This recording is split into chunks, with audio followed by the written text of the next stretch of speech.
was an unbelievable moment from one of the best games of 1993. Eric Metcalf's second punt return for a touchdown, but something we've come to expect when these two teams get together. Hello, everyone, and welcome to Cleveland. Tom Hammond, Cris Collinsworth, Martin Mull, Eric Metcalf, and a cast of thousands today. A little bit of an unusual circumstance for the Pittsburgh Steelers coming into this game today, though they've got to really regroup after a pounding by the world champions last week. Boy, I tell you, everybody in Pittsburgh was so excited about getting a chance to play the Dallas Cowboys on opening day. The fans, the players, unfortunately for the Steelers, they found out why the Cowboys are world champions. Really physically dominated that football game. Neil O'Donnell was sacked 9 times in the game. For the Steelers, they have to regroup here today. This is the home opener for the Browns, and it's always a playoff atmosphere when these two teams get together. But only the second week of the season and still an important game, and for the Browns, a chance to open up some daylight in the division. Tom, I really think this is an important game for both these teams, because if the Browns can win here today, both the Oilers and the Bengals are big underdogs in their game, so that means that the Cleveland Browns could jump off to a 2-game lead over the entire division.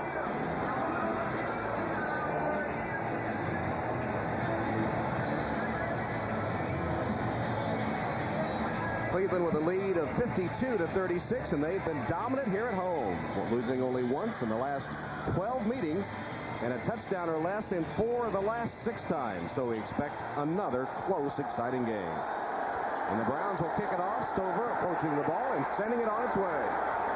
Rod Woodson, the dangerous one, from the 1. Woodson will head of steam up the middle. Dodges one man, taken down at the 30-yard line. A late flag comes down. Leroy Horde made the special teams tackle, but there is a penalty marker after a 30-yard return by Woodson.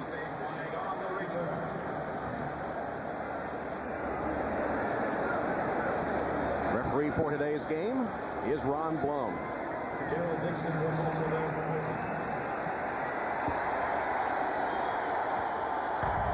Illegal block in the back, 99 on the receiving team.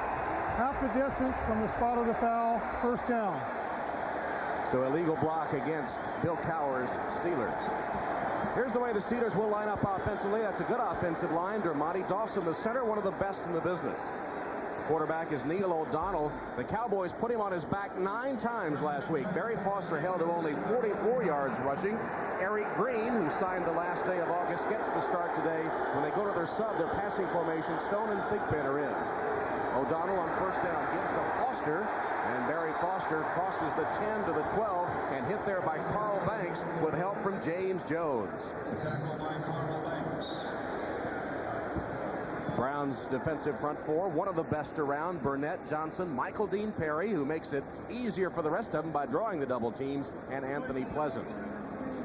Linebackers in secondary, Banks and Johnson, of course, played for the Giants when Bill Belichick was the defensive coordinator there. And Antonio Langham, the rookie, starting, was burned on a pass against the Bengals for a touchdown last week, then made the key interception in the end zone to stop Cincinnati's comeback.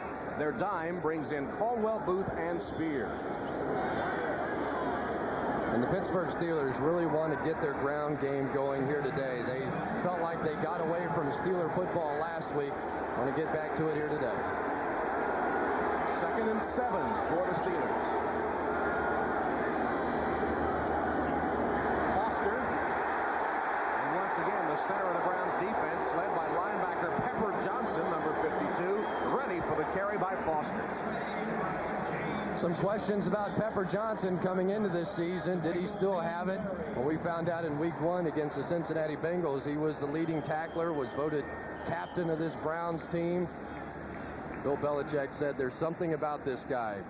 His teammates just rally around him. It's happened everywhere he's played. Well, the official has called timeout. They're having a problem apparently with the clock, and the officials are explaining it now to Bill Belichick.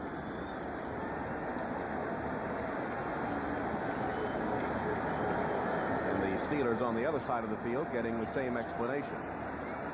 First passing situation for the Pittsburgh Steelers, and Neil O'Donnell running for his life last week. Really had a tough time of it. Talked with Ron Earhart, the offensive coordinator. He said all the sacks, the 9 sacks, weren't necessarily O'Donnell's fault. Said there were about 4 legitimate sacks. Neil had a couple other schematic breakdowns. Whatever the reason, the Dallas Cowboys whipped them pretty good last week. we get back to play on this 3rd and 6. Steelers are going to go with a 2 wide receiver, 2 tight end formation. Green and Hayes are out on the field as Michael Dean Perry and company set their sights on Neil O'Donnell.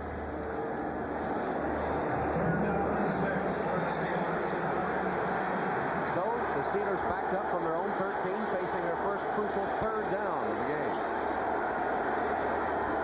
Green in motion.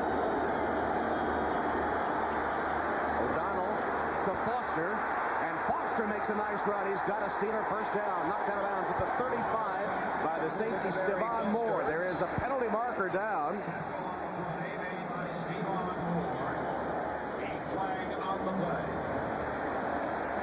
17 yards on the swing pass to Foster if it stands.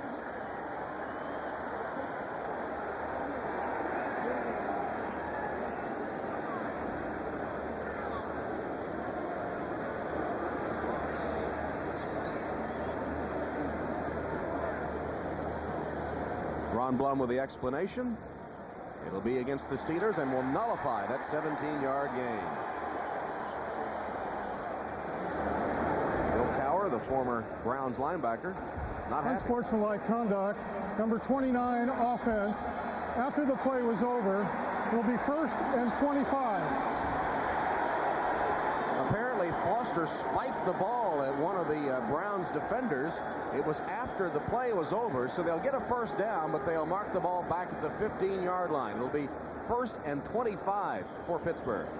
Boy, for a Pittsburgh offense that is struggling, at least in the first week, stupid mistake to start this game. He spiked the ball right on the man that had tackled it. I think he would have been fine, but for the fact that it landed on the Browns defender. Here's Foster. Trying to take it out on the Browns now. He's across the 20 to the 21. And the key to that play was it was a dead ball foul, so the first down stands, then the penalty assessed, so they end up with the 1st and 25. 5 yards for Foster on that carry, so it's 2nd and 20. And the Steelers' offensive line hold up to this terrific Browns pass rush.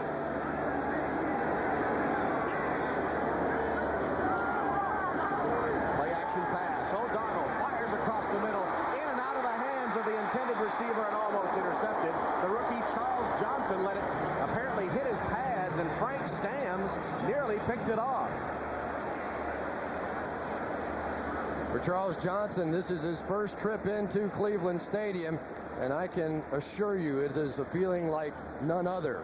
He's plenty tough enough. He's not dropping that one for lack of toughness. If you talk to this Steelers coaching staff, they said his greatest attribute is his toughness. He just let that one get in. Looked like it banged off his face mask. 3 wide receivers set to the right, the bottom of your screen. 1 to the left on 3rd and 20. Donald to Green. Eric Green to the 35-yard line, about 5 yards short of the first down. 15-yard gain. But Eric Turner made sure he didn't have first down yardage, and Cowher Steelers will punt. There's Eric Metcalf. In this game last year at Cleveland Stadium, 2 punt returns, 4 touchdowns, 91 yards and 75 yards the game winner. Let's see if Mark Royals tries to avoid Metcalf with the punt. Metcalf warmed up for this game with a 92-yard touchdown on a punt return against the Bengals last week. He fumbles that one, flag down, and the ball loose. Steelers recover.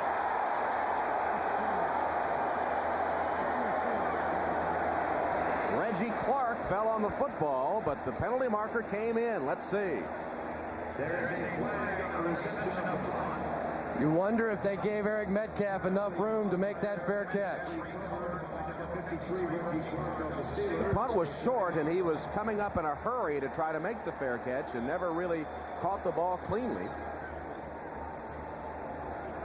It's an illegal fair catch signal. So it will be Steelers ball.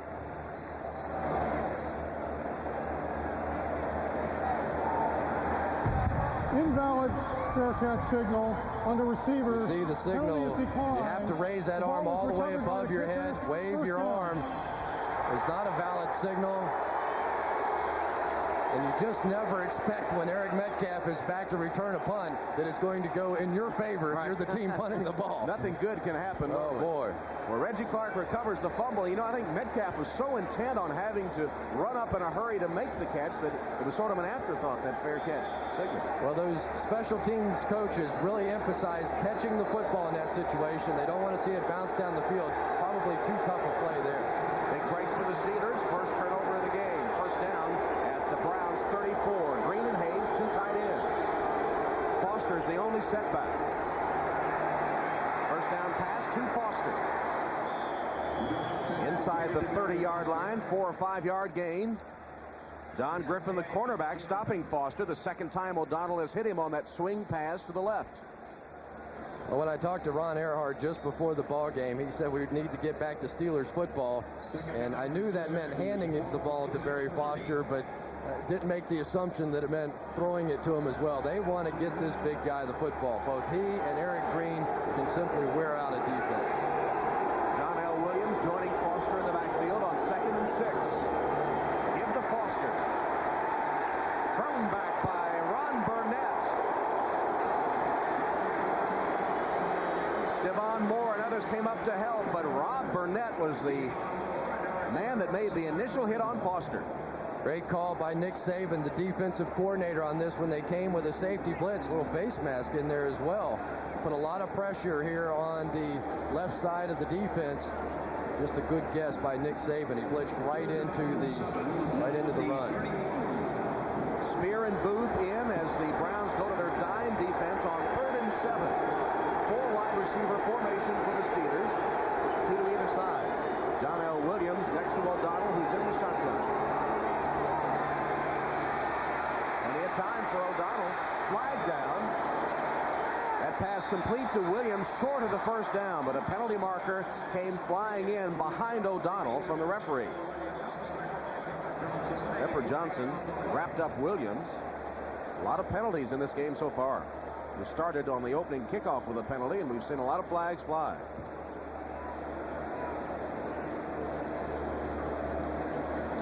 Hold against the Steelers. Belichick says send them back, even though that was 3rd down. It would be in 4th. They were short of the first down. But it also would be a much shorter and a much more possible field goal. You're looking at about a 42-yard field goal. If they decline this penalty, I think you have to mark them off.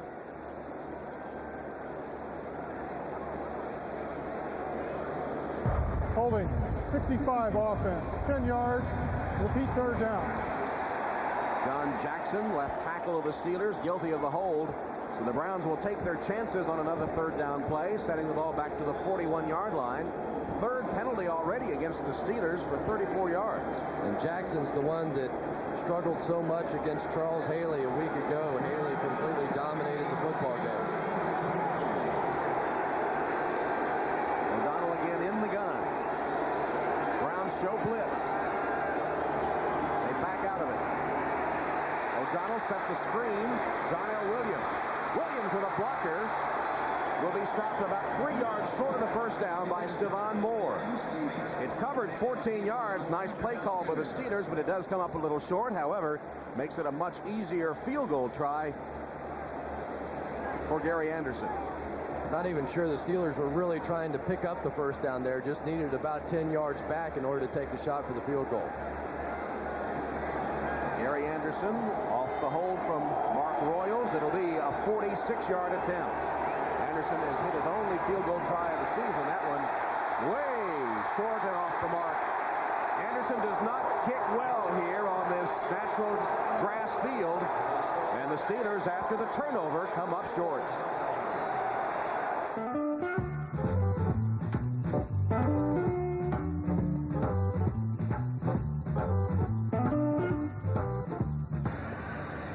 Well, it doesn't help your negotiating position much when you miss a kick of that distance. Gary Anderson, the prolonged holdout during the course of training camp, wanted to be paid over $1 million, did not get that done.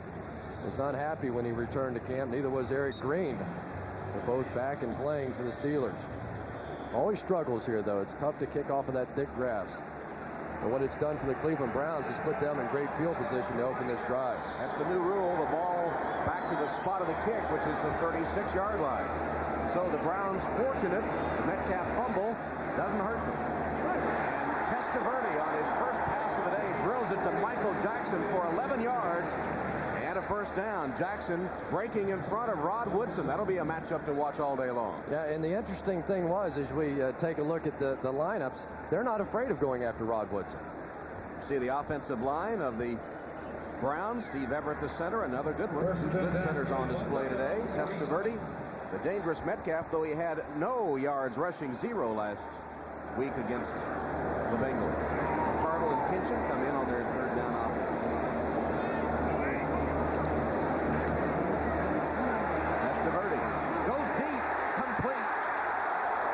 Pass caught by Reeves, the tight end. 22 yards. Carnell Lake on the tackle. Testaverde opens up 2 for 2, and the Browns already moving into Steeler territory. And Walter Reeves, the free agent that they picked up from the Cardinals, supposed to be a blocking tight end, but what we've seen out of him in the first 2 weeks, he's pretty talented. And when you have to run through 270 pounds of man, not an easy chore. That time, Carnell Lake, I know, able to get an arm around that big guy to knock it away. Even a hard-hitting Carnell Lake having trouble getting a 270-pound tight end to the ground. Testaverde changing the play on first down. Testaverde going for Jackson. Penalty marker down. Jackson working against Dion Figures that time.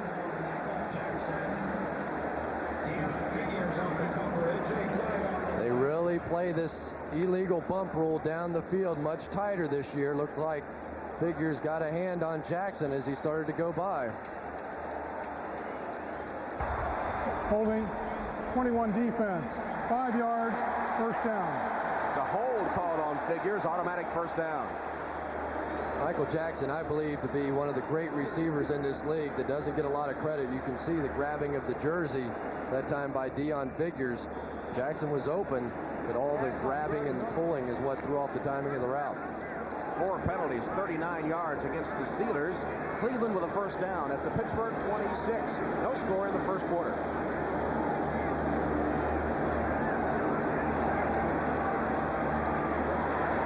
Testaverde with time and a man to the 1-yard line. Eric Metcalf.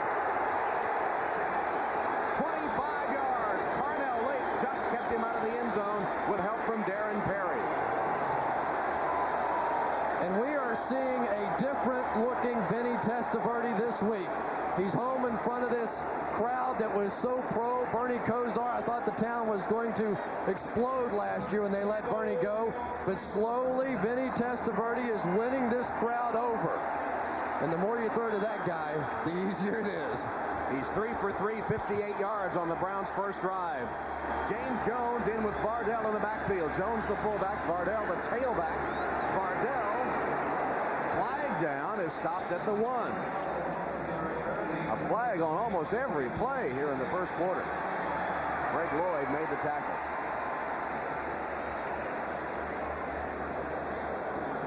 Browns indicating it's against the Steelers. They've already been whistled for 4 penalties in this first quarter. 91 defense lined up in the neutral zone. Half the distance, repeat Kevin first Green down. called for the offside. Things not going well for Bill Cowher. Unable to take advantage of a Metcalf fumble. Already 5 penalties, 39 yards against the Steelers. Not going to beat this football team playing as sloppily as the Steelers are so far. First and goal from the 1. Jones leading Vardell. No, pass, touchdown. Great fake, Reeves from Testaverde.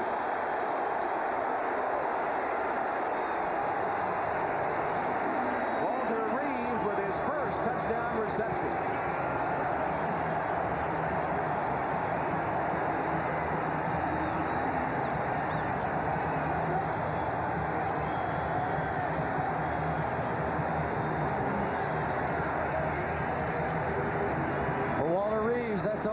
Second career touchdown reception, and you saw he wanted the football. He's not giving that one up. Great call, though, by Steve Crosby.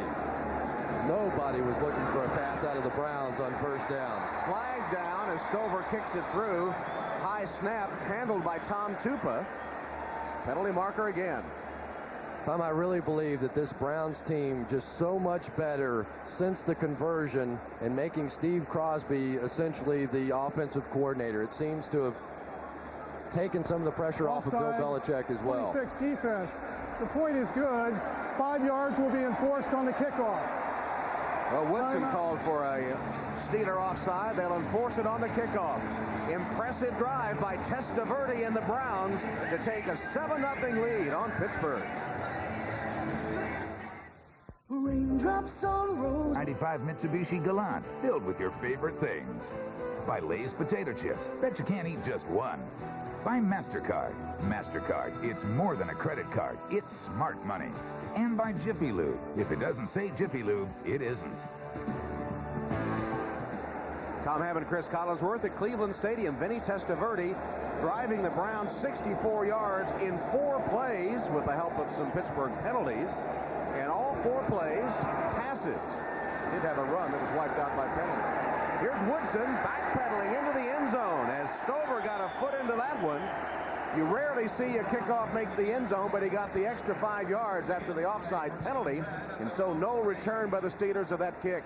Pittsburgh takes over at its own 20, down by 7. First down and goal from the 1 for the Cleveland Browns offense. They're going to run it at least 3 straight times, right? Not anymore. Steve Crosby, the great call, play action by Vinny, the easy touchdown.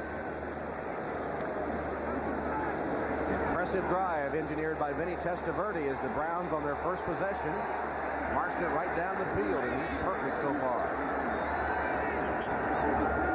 So the Steelers will try to answer. First down pass from O'Donnell. Caught on the sideline by Andre Hastings. They say no, now he's out of bounds. Now nothing can go right for Pittsburgh now. Hastings apparently had it. They say he was not out of bounds, or not in bounds. Didn't get his 2 feet down in front of Don Griffin. They have very young receivers in Pittsburgh. Charles Johnson, Andre Hastings. Looks like maybe the foot came down, the second foot came down on the stripe, and that's just a poor bit of receiving. That's a fairly easy toe drag. Had plenty of time to get it down. One of my favorite parts of doing a game here in Cleveland is when they announce that Cris Collinsworth is announcing. You got a pretty lusty boo from the crowd here. Oh, boy, they do love me. Led by the dog pound. I think I saw Art Modell leading the pack as well. Steelers have called a timeout. It comes with 6:38 left in the opening quarter, and the Browns up 7-0. Mitsubishi. Sellout crowd at venerable Cleveland Stadium for the home opener, and the home team up 7-0. The dog pound out in full force for this first home game of the '94 season, and beautiful clear blue skies on the shores of Lake Erie. Don't know what to do coming in here with a nice day. We expect it to be cold and blustering. Harry Foster. Out of 5-yard gain. Guess what? A late flag is down.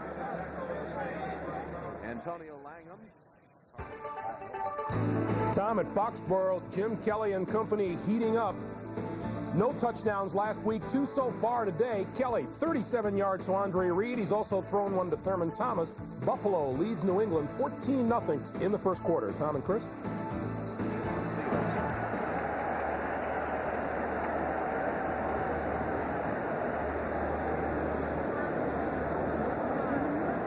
Personal foul, illegal crackback, 88 offense. Half the distance to the goal. Repeat second down.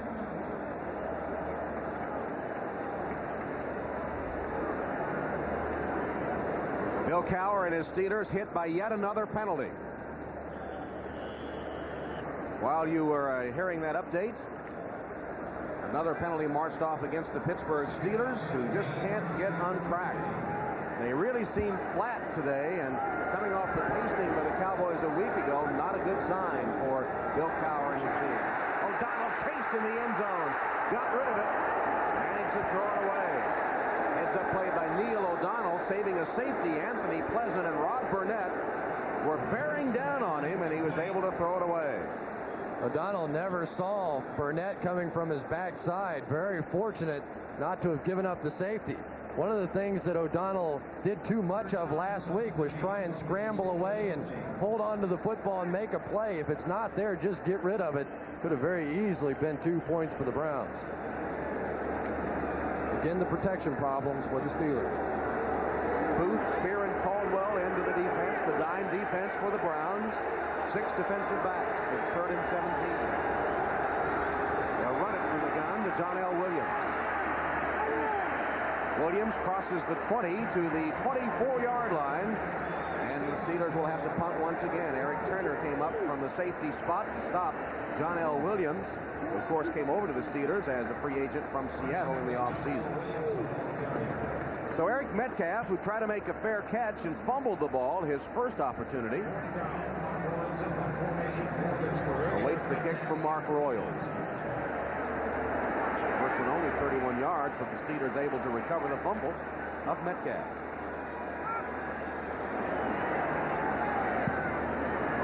Better kick by Royals.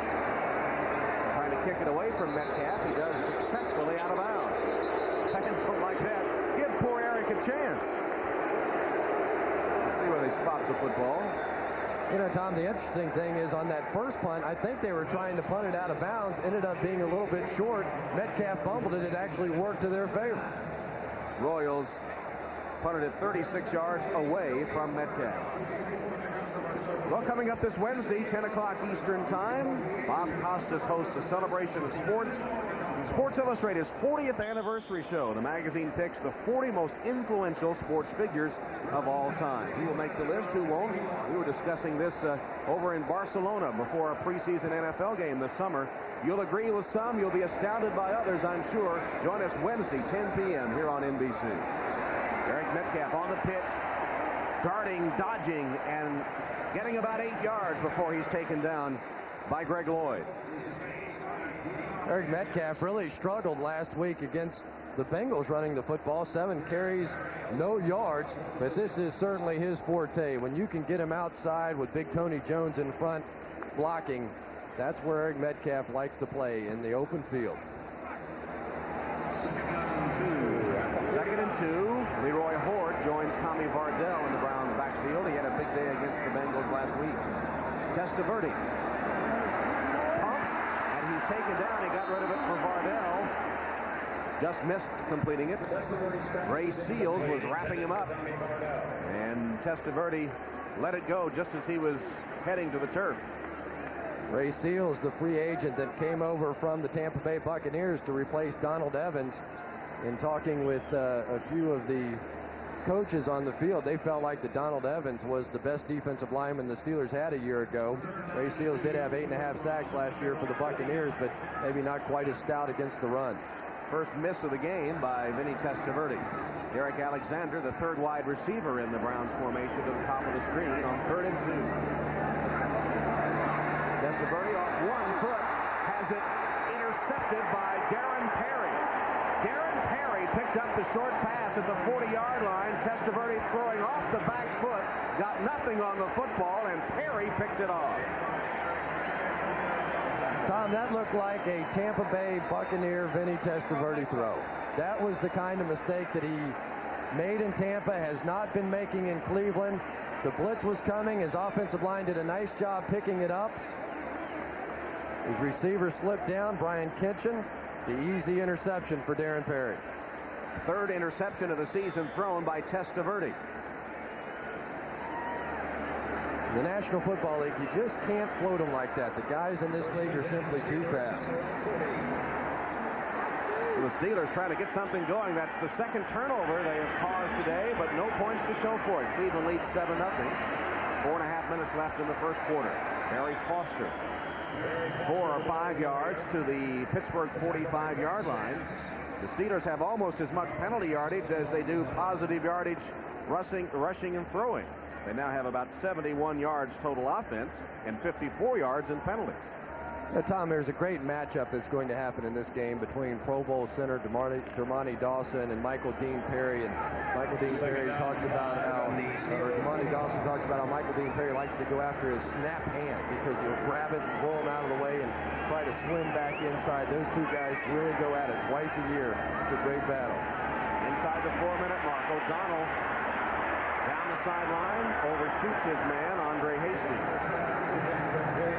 O'Donnell looked a little gun-shy to me, Chris, after being sacked 9 times last week and feeling pressure early here from the Browns. He really had those happy feet moving that time. Well, he was in a car wreck last week.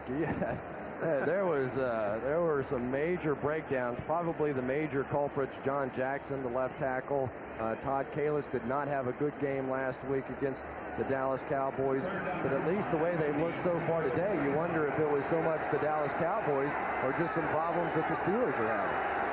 O'Donnell in the shotgun with John L. Williams next to him, facing the dime defense. O'Donnell pass behind John L. Williams, the intended receiver, covered by Antonio Langham. Not a good pass by O'Donnell.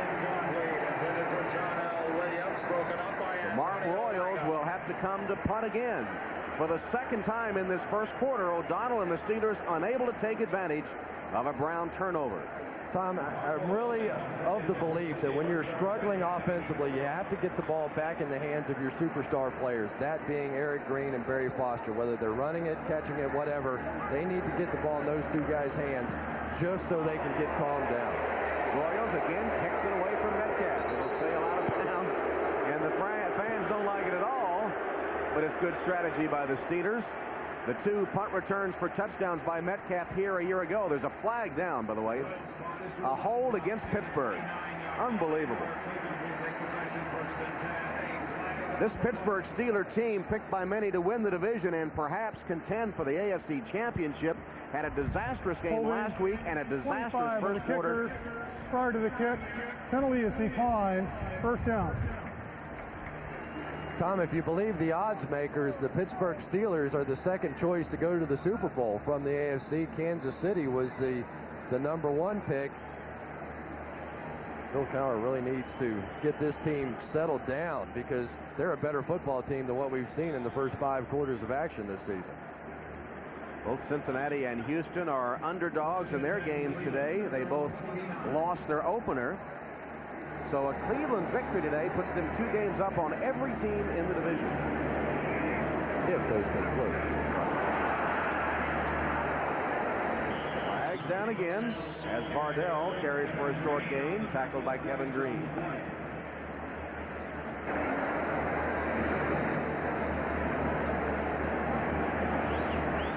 Offside against the Steelers.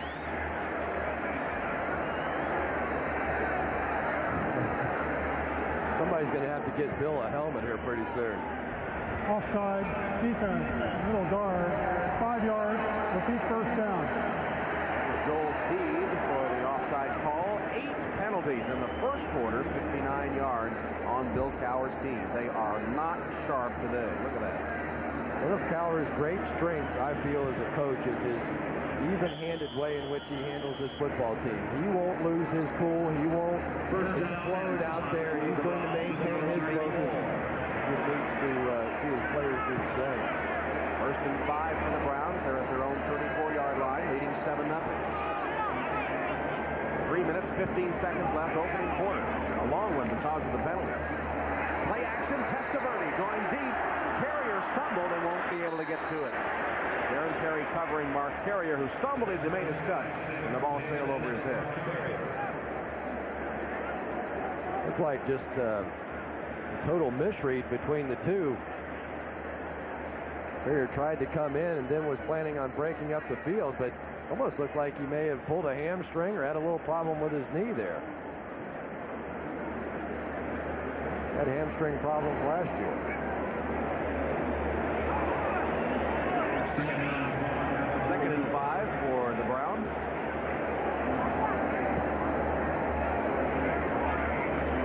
A rare run in his first quarter. Leroy Horde gets about 4 yards, setting up a 3rd and 1. Let's see where they spot it. This looks to be about a yard short. Joel Steed, nose tackle of the Steelers, able to stop Leroy Horde, who averaged almost 6 yards a carry against the Bengals last week, gained 92 yards, one of his best days ever, and running with an attitude these days after taking about a $500,000 pay cut.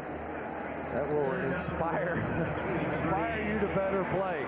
He was tremendous last week, though. He was the workhorse and the difference in that football game. There he is again.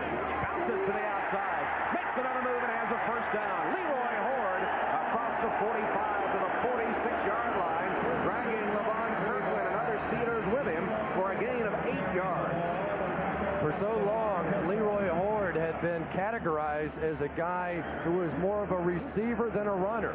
But when they get Tommy Vardell, who's one of the best blocking fullbacks in the National Football League, lead blocking for Leroy Horde, you can see the power. This is a pretty tough team to stop against the run. Even Michael Jackson was out there making a block that time. The 6th first down recorded by the Browns in the first quarter. The Steelers have only one. Randy Baldwin in the game now. The man that returned a kickoff 85 yards for a touchdown against the Bengals. Here he is, Baldwin on the sweep. No, fake to it. Testaverde dropped by Alexander. Derek Alexander had it as Deion Figures went up to make a pass at the football. Alexander just couldn't hold on. He had clear sailing to the end zone.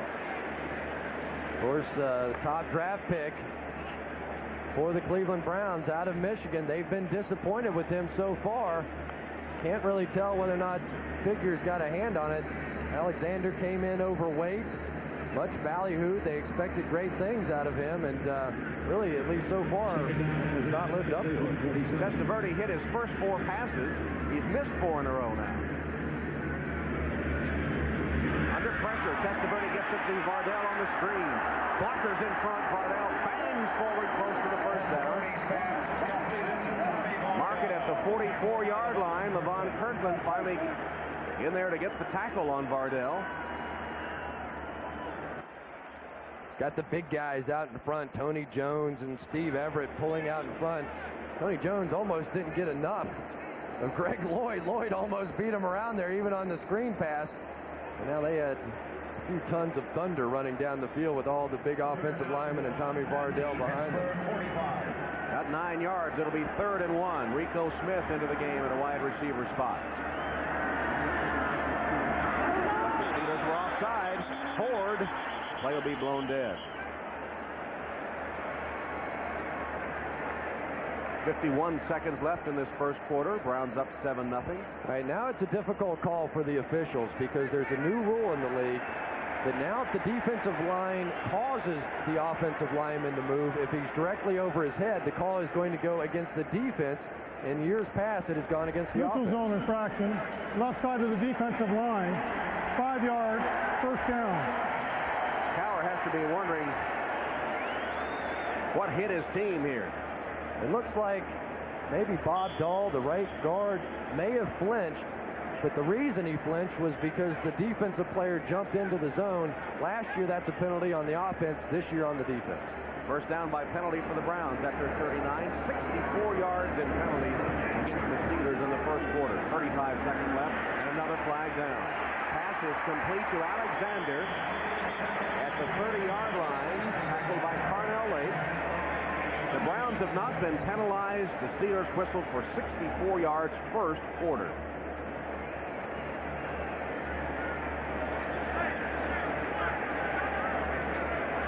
That time, Derek Alexander went up and made a nice catch. Offside, 95 defense. Penalty is declined. First Greg down. Lloyd was offside. No question about it. The Steelers all individually trying to make plays that give the Steeler team a little momentum, and you saw Greg say, everybody calm down. Me too. Everybody just relax a little bit. Penalty decline. Pass to Alexander stands. First down at the Steeler 29. 14 seconds left in the quarter. Testaverde's pass intended for Metcalf. Made a great catch and then paid for it as he's bumped out of bounds. Somehow he got both feet in bounds, and then Chad Brown knocked him over the boundary. As a receiver, I always wanted to get credit for 2 catches anytime I made a play like that. The ball went right through Eric Metcalf's hands, but he took enough steam off the ball to where it fell back in his lap. Then the great athletic ability of Eric Metcalf, able to get the feet down. And that sparkling play by Metcalf will bring the first quarter to a close. Cleveland Stadium loving the way things are going here at the end of the first quarter of play at Cleveland Stadium. It's the Cleveland Browns leading the Pittsburgh Steelers 7-0 in a horrid first quarter for the Steelers. To start the second quarter at Cleveland Stadium with the Browns leading the Steelers 7-0. How bad was that first quarter for Bill Cowher? 64 yards in penalties. Only 26 rushing, 48 passing. And it doesn't show also that the Steelers actually got 2 turnovers from the Browns and unable to capitalize. And the Browns driving again with a 2nd and 8 from the 27 of the Steelers. First play of the second quarter. Testaverde dumps it across the middle to Vardell. Tommy Vardell twisting and turning has a first down inside the 20 of the Steelers. Tackled finally by Brown and Kirkland. And Vardell out of the backfield for another Browns first down. And Tom, this Steeler defensive line is not as good, or doesn't appear to be as good as they were last year. Tommy Vardell limping off the field, but the Browns, as an offensive line and unit, are taking on the Steeler defensive line right at the point of attack. They're not even backing up in pass rush situations, taking them on, and they're not leaving the line of scrimmage. Metcalf in motion. Testaverde with time. Floats it out of the end zone. Metcalf is the closest to it and well covered by Darren Perry.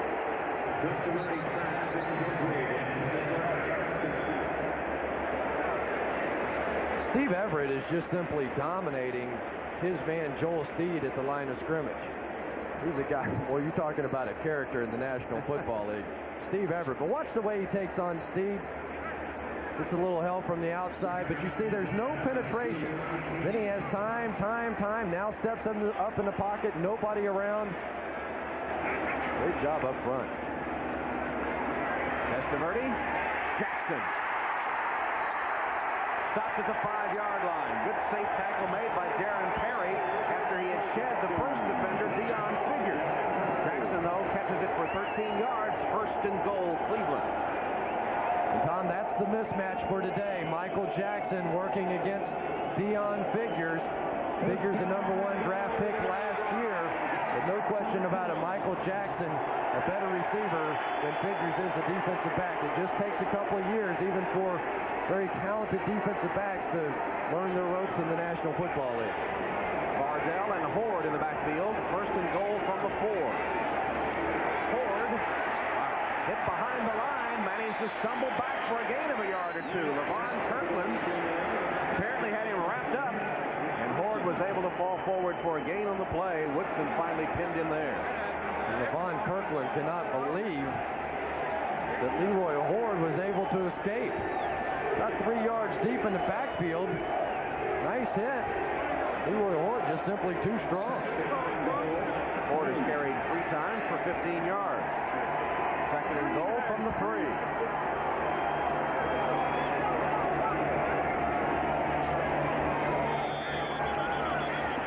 Whistle blows, flag down. It's not delay because there were still 3 seconds on the play clock.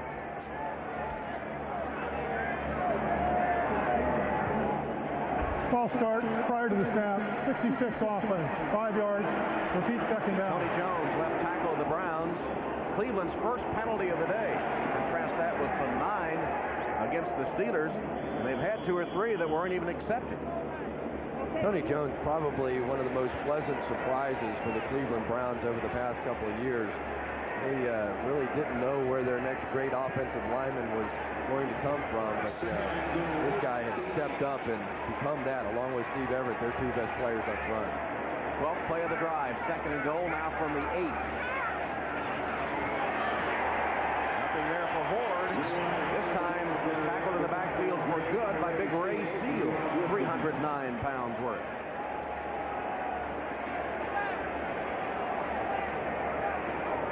Ray Seals getting some good penetration.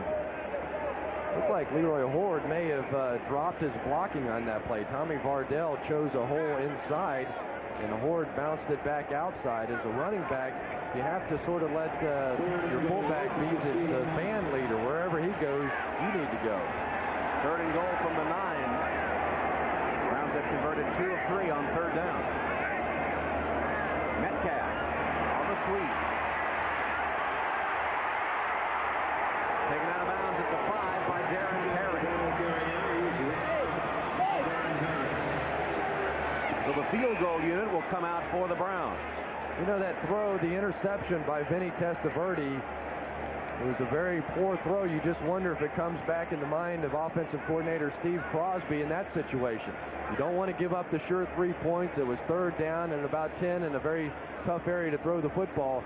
I don't care if you're who you are, confidence is such a big factor, and it obviously is for the guy calling plays as well.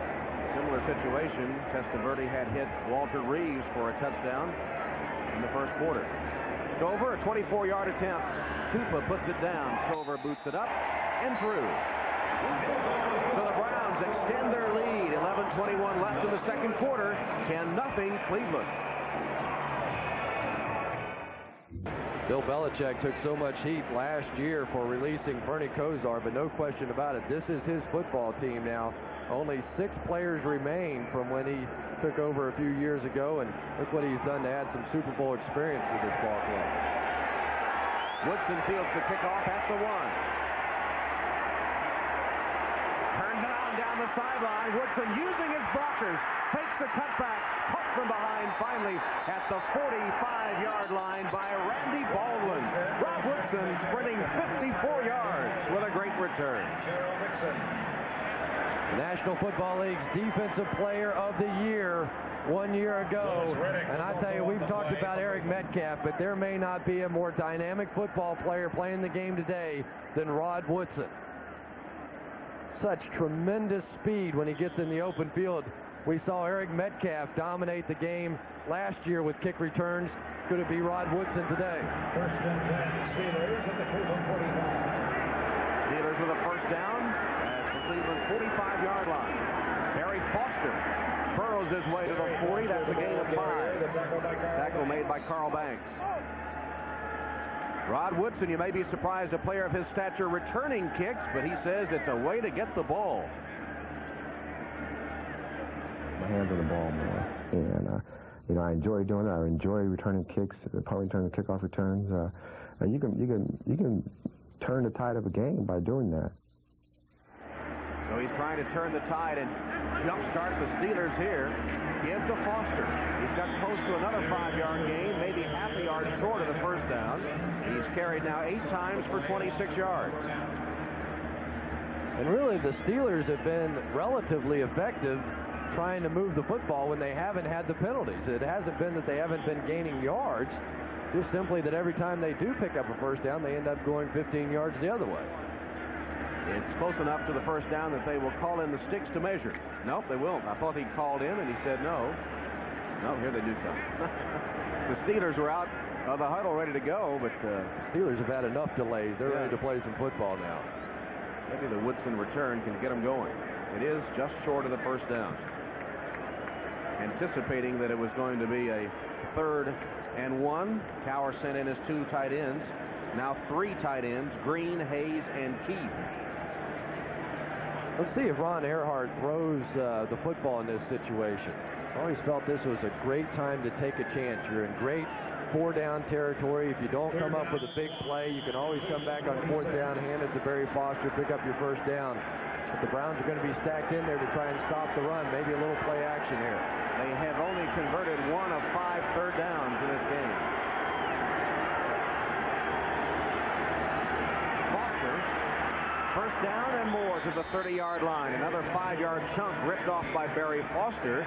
The outside linebacker, Stams and Banks, finally get him down. And John Jackson, the left tackle of the Steelers, now beginning to assert himself. He struggled so much with the pass protection a week ago against Charles Haley, but there aren't too many much better when you're talking about run blocking. Barry Foster, of course, missed the last 7 games of last season, hoping to return to the 92 campaign form when he had nearly 1,700 yards. O'Donnell for the end zone, wide open, easy touchdown for Yancey Thigpen. 31 yards. They pound Foster for 5 yards a carry for several times, and then O'Donnell finds Thigpen absolutely wide open. 31 yards. Call him touchdown Yancey. Yancey Thigpen, as a young man, only has now 11 career receptions, 4 of those for touchdowns. So when he does get his hands on the ball, generally it's for a big play. And one reception, a 21-yard touchdown. Prior to that for this season. Anderson's extra point is good. Suddenly, the Steelers have found life. Woodson gets them going with a kickoff return, and O'Donnell hits Thigpen for the touchdown. Next, Ford Contour, a world car for the 21st century. By Heineken, just being the best is enough. By Coast Deodorant Soap, that crisp, invigorating scent makes Coast the eye-opener. And by Burger King, value every day, have it your way. After sputtering through the first quarter, the Steelers finally get their engine purring with this touchdown pass. The power of Eric Green. Safety Stephon Moore paid so much attention to Green, he lost responsibility on Yancey Thigpen. That's why he was so wide open. Randy Baldwin fields the kick and sets sail down the sideline. Baldwin almost. Darren Perry saved the touchdown, and Lightning almost struck for the second time. Baldwin went 85 yards for a score against the Bengals last week. Went 46 yards with that return, and Perry, the only man that saved the touchdown. And Randy Baldwin, one of those special teams specialists. They call the special teams around here the strike force. So we try not to pay any attention to what's happening in the rest of the game. It doesn't matter if we're losing or winning. He said we want to win the game with special teams. We want to win our individual battles. And so far, Randy Baldwin has been sensational this year. Well, Woodson got the Steelers offense in great shape with his kickoff return. They got a touchdown. Browns try to return the favor. They lead at 10-7. Jackson will throw a pass. Metcalf, and they had two receivers right together. Vardell and Metcalf are right there, and Metcalf was ready to catch it, and Vardell made a stab at it to knock it away. That's the craziest play I've seen. Fake a reverse, give it to Jackson. He pulls up to throw the pass, and his own man breaks it up. And Steve Crosby has to be pulling his hair out.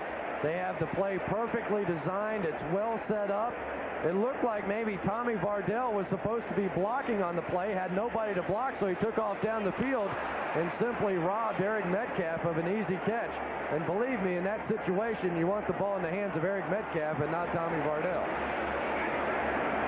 Wow. Testaverde almost gets it to Vardell, and he'll be wrestled down by Chad Brown and Rod Woodson. The crowd's going to boo, but that was a nice play by Vinny Testaverde, just avoiding the sack. Came absolutely clean around the corner. That's Kevin Green right in his face, and Testaverde able to get it out of there. So it's 3rd and 10 for the Browns at the 40-yard line of the Steelers. 8.5 minutes left, first half in Cleveland Stadium, 10-7 Browns.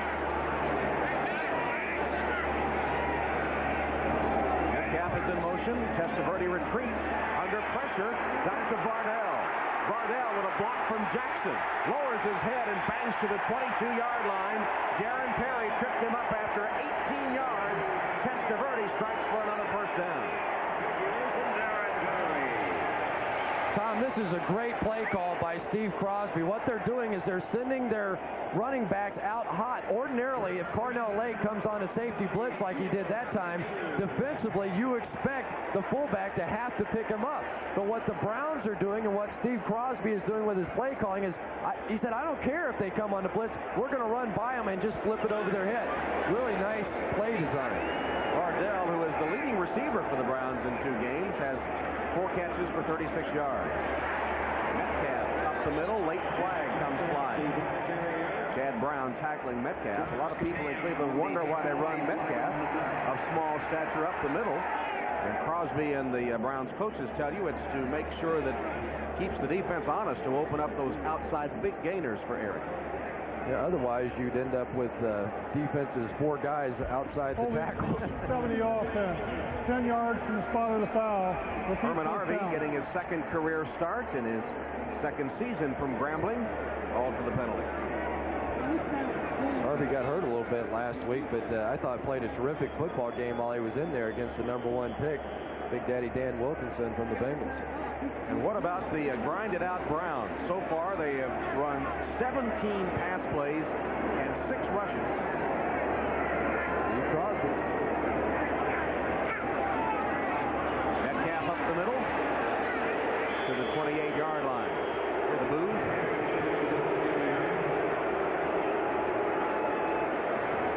Well, fans don't appreciate Metcalf up the middle, but I'm not so sure Eric appreciates Metcalf up the middle. Well, we asked him about it last week, and he kind of put his head down on the desk for a minute.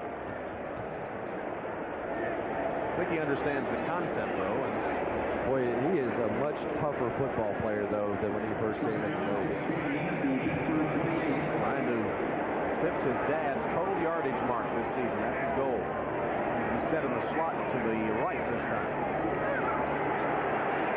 Testaverde dragged down just as he cocked to throw the ball by Ray Seals. Seals caught him from behind and hog-collared him to the turf for a loss of 8 yards. Ray Seals, an interesting guy. He never went to college. Played semi-pro ball with the Syracuse Express. Didn't have a lot of success early in the National Football League, but 13.5 sacks over the last 2 years, and he continues to add to that total. Just beat up Herman Harvey on that play. He was working at the Hotel Syracuse while he played semi-pro football, and that semi-pro team won the national championship in '87. Testaverde calls a timeout with the play clock down to 3. Testaverde was injured in the game against the Steelers last season, but he's on top here, 10-7. Coming into today's game, Eric Metcalf, about 2,000 yards shy of his dad's total. Eric, who led the NFL in combined yards last year and was a unanimous all-pro choice. His dad's single season mark of 2,500 yards plus is his goal this year. He wants to catch his dad, but I'm not so sure he wants to return kickoffs to do it. He points out to his dad that a lot of that yardage came on kickoff returns. 3rd and long for the Browns as Testaverde rolls for protection and finds his receiver Alexander. He's going to be only a couple of yards short of the first down, but short nevertheless. Tackled by Deion Figures. And now we're finally starting to see what the Browns expected out of Derek Alexander. Boy, did he put a move on Deion Figures. But it was not quite enough, and the field goal team is going to come on. Look at the way that he turns Deion Figures completely around. Well, Alexander, Steve Everett, and Leroy Horde, inspired no doubt by the Wolverines' big win at Notre Dame yesterday. Now on the field before the game, everybody, all those coaches were talking about that game. 33-yard attempt by Stover is no good.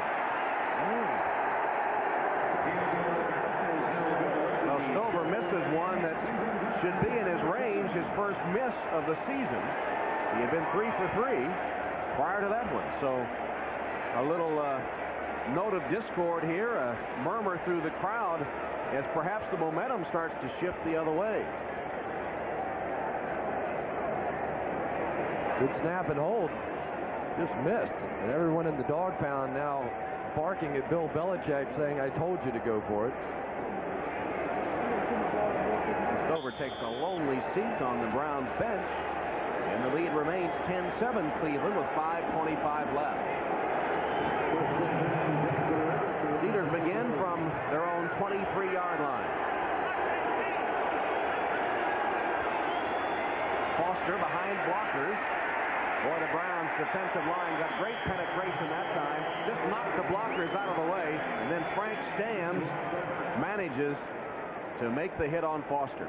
And that's not what the Pittsburgh Steelers need to try to do with their running game. They're much better running between the tackles than they are trying to get outside the front four. Foster lost the yard on that one. 2nd and 11.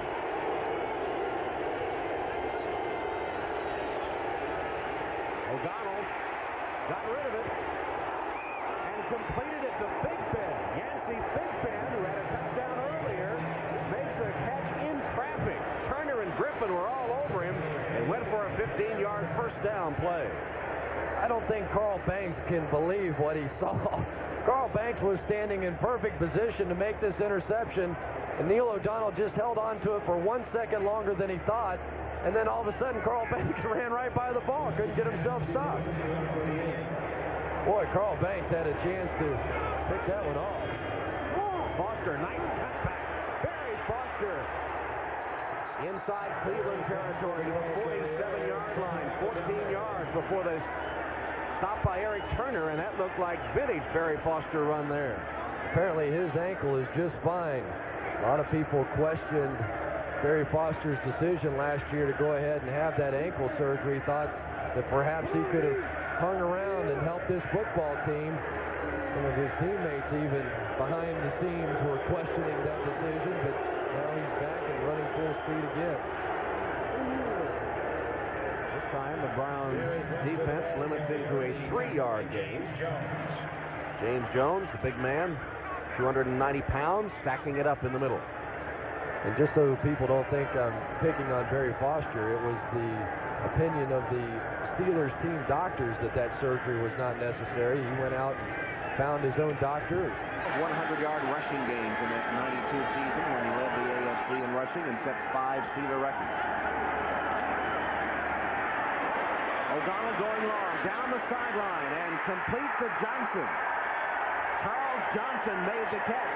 Eric Turner coming over from the free safety spot, got it out of bounds, but Charles Johnson runs under the O'Donnell pass for 33 yards.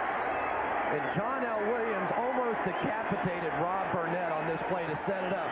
Boom, he saw it there on the left side of the screen. Now Charles Johnson with the great speed taking off down the field for the big play. First-round draft pick of the Steelers. That's the sort of big play this Steelers offense is so desperately needed. No question about it. Wide receiver was their weak link for the last couple of years. Johnson, the 17th man taken in the draft, the first wide receiver. First down at the 12. Time O'Donnell drills it complete to his tight end Eric Green. Carl Banks couldn't prevent the catch. Did make the stop on big 280-pound Eric Green, who just signed August 31st. How in the world do you prevent this pass from being completed? Eric Green's about 4 feet wide. Carl Banks just unable to get in front of him. Boy, when you get Eric Green on that kind of an angle in which he can get his body between himself and the defender, almost impossible to stop it. We've got the 2-minute warning here in the first half. The momentum has shifted to the Steelers. They're threatening to take the lead. 3-point lead, a tenuous run with 2 minutes left in the half. And of course at halftime, stay tuned for the Domino's Pizza halftime report.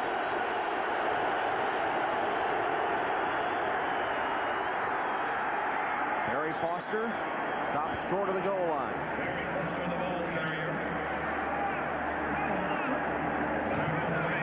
Spotted at the 1. That'll be a 1st and goal from the 1 for the Steelers.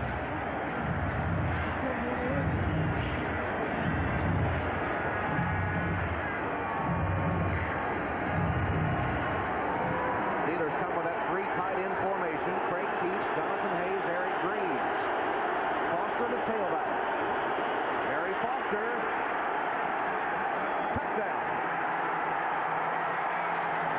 Took them a while to make sure as Foster burrowed underneath, penetrates the goal line, and the Steelers, after absolutely stinking up the joint in the first quarter, have gotten themselves straightened out. Yeah, but Tom, they are on a roll now.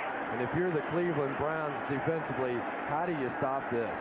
Barry Foster, 220-plus pounds, just that low center of gravity, not a very tall guy, and when he hits the hole, he just explodes into it. They're playing Steeler football now. Anderson kicks it through, and the Steelers have their first lead. They're up 14-10 now on the Browns. No penalties in the second quarter for Cowher. It made a difference. Is bouncing back after a horrible first week offensively. Perhaps the Houston Oilers can as well.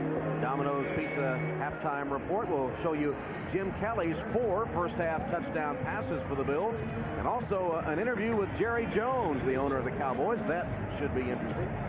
Always is. All coming up at halftime on the Domino's Pizza NFL Live halftime report. 1:22 left until halftime here. That's Randy Baldwin awaiting the kick. It at the 3. And here he goes again. Baldwin with a great cutback. Another one caught from behind at the 46-yard line by Myron Bell. 44 yards for Baldwin. Somebody slow that guy down. You sure they're not sneaking number 21 out there in that number 23 jersey? Starting to look more like Eric Metcalf. Just a hard-nosed guy. He sticks it up in there, and the thing you want out of a kickoff return guy is someone who is just going to run hard into the hole. So many of these guys in the National Football League you see coming up in there, sort of tippy-toeing around, trying to find a hole, don't want to get hit too hard. Not Randy Baldwin. First down play for the Browns. Draw to Metcalf. Metcalf takes it for a gain of 9 to the 45-yard line, stopped by Ron Woodson. Browns go to the hurry-up offense. Inside the final minute of the half. Eric Metcalf just passed the 8,000 total career yard mark, now 8,002. Testaverde completes the pass to Brian Kinchin. Kinchin has a Cleveland first down.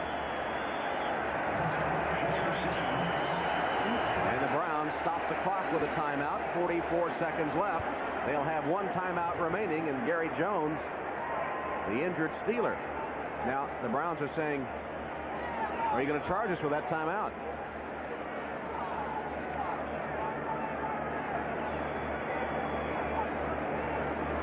Apparently so. Bill Belichick is more than a little animated on the sideline.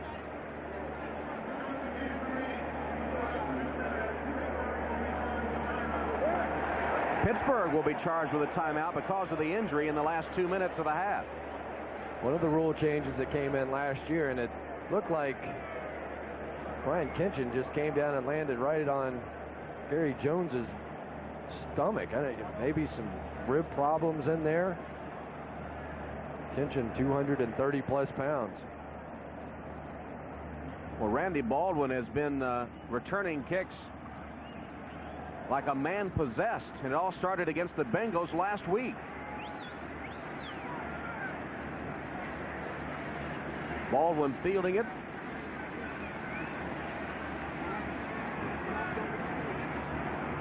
And watch the Walter Payton move at the end here.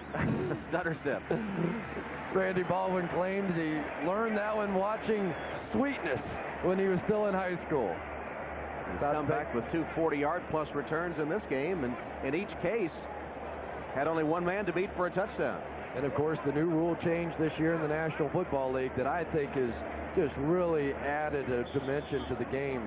Jones apparently okay, but that 1-inch tee and kicking off from the 30 is sure brought a lot of excitement back into the kicking game. 44 seconds left. First down, Browns at the 42 of the Steelers. Pittsburgh up 14-10.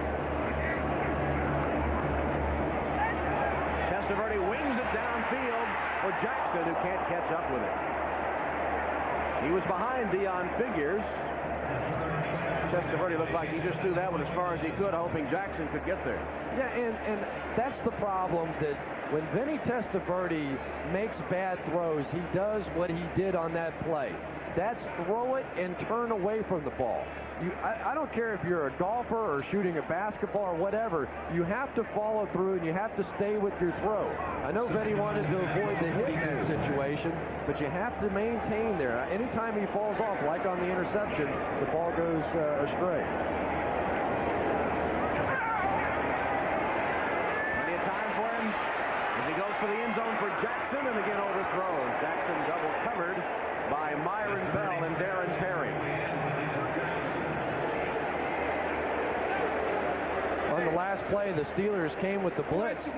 Really a pretty nice protection. And then Vinny wants to throw it and turn that backside shoulder around to avoid the hit. But when you do that, you lose some velocity on the throw. Very surprised at the 2 plays here. The Browns really only need about 7, 8, 9 yards in order to be in field goal position. They've taken 2 deep shots down the field.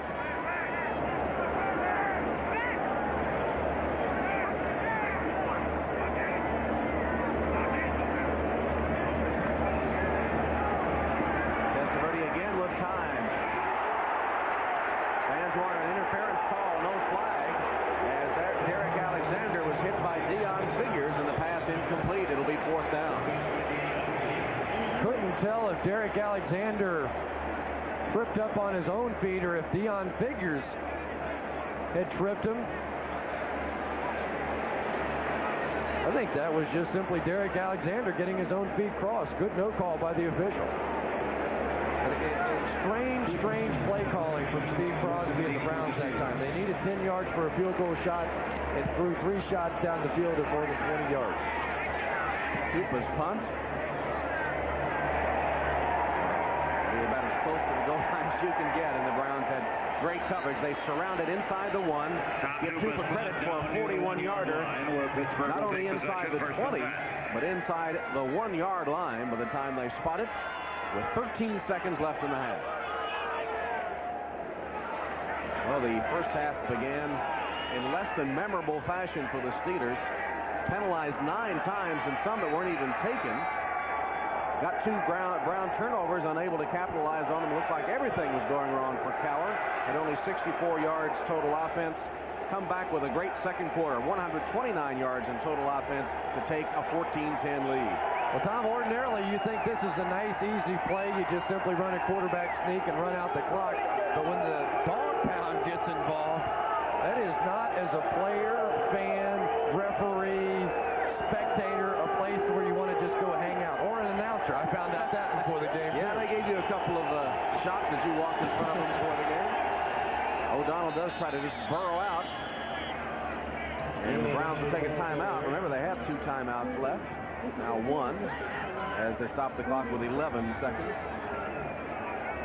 There was a Rolling Stones concert here a few weeks ago, and it really tore up the grass in that end zone. The Browns came out and completely resodded from about the 20-yard line in. But apparently everything's fine. David Modell telling me before the game that they have new technology where they just simply roll out turf that goes all the way across the field. It's not the little individual sod that you and I used to lay as kids.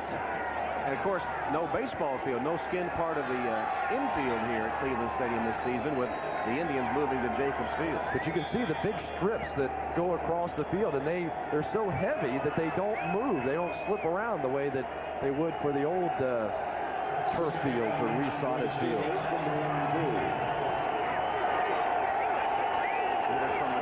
Again, O'Donnell just ducks behind his center, Dermontti Dawson,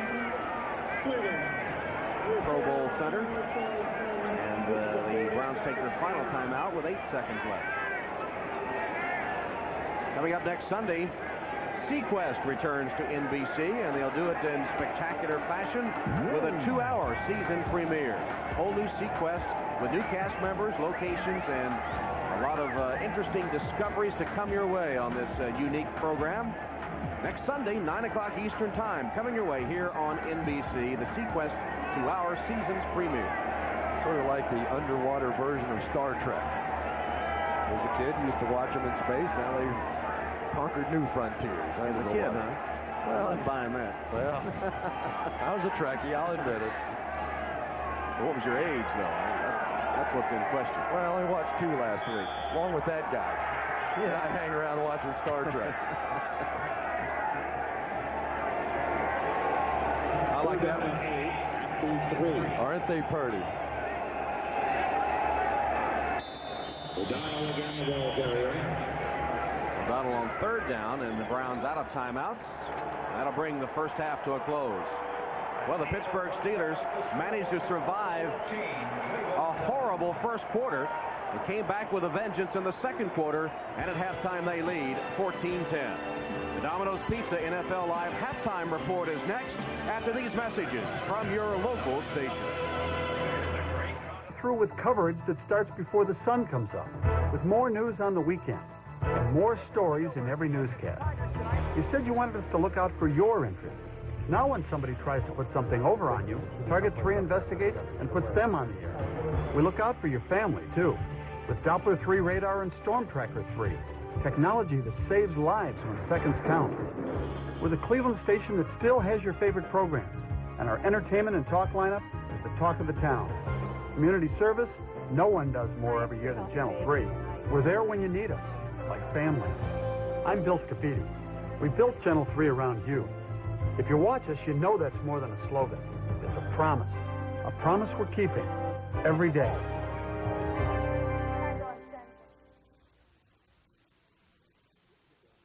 Is a 14-10 contest at intermission. The Pittsburgh Steelers, after a horrible first quarter, come back to take control in the second period. And for the Steelers, what a difference a quarter make. Penalty, mistake-filled first quarter, nearly a flawless second quarter, and they got the go-ahead touchdown. Their first touchdown, though, was O'Donnell to Thigpen, was really a good play for them, seemed to get them started offensively. Yeah, and even though Eric Green didn't make the catch, he's the one that created the play. He's coming right down the middle of the field, and Stephon Moore, the safety, got too caught up in him, leaving Thigpen wide open. So the Coors Light halftime stats will show the Steelers finally regrouping in that second quarter after they had 9 penalties, 64 yards in the first quarter, none in the second. And Barry Foster really got it going in the second quarter. When the Steelers are playing their best football, they're giving the ball to him, and he's just overwhelming people, and that's what happened to get this Steelers team back in it. Here's Randy Baldwin with a second half kickoff, and here he goes again. Baldwin across the 45 to the 47. 34-yard return before Dion Figures finally puts a stop on his motor. I think he visited the Rock and Roll Hall of Fame on his way in here today. He's rocking and rolling with those kickoffs. I haven't seen anybody better in a long time. He's just tough. It just goes to show that you don't have to be a 4-3 sprinter in order to be a good kickoff return man if you've got good blocking and a lot of heart, and that's exactly what Randy Baldwin has. So good field position for Cleveland, their own 47-yard line.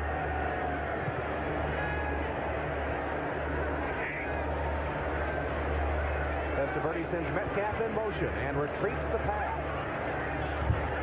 Nice little touch pass to Mark Carrier. Has a first down at the 40-yard line. Carnell Lake comes up to stop him. But Testaverde didn't drill it. He just sort of touched it into his old favorite receiver, Mark Carrier, from their days with the Buccaneers.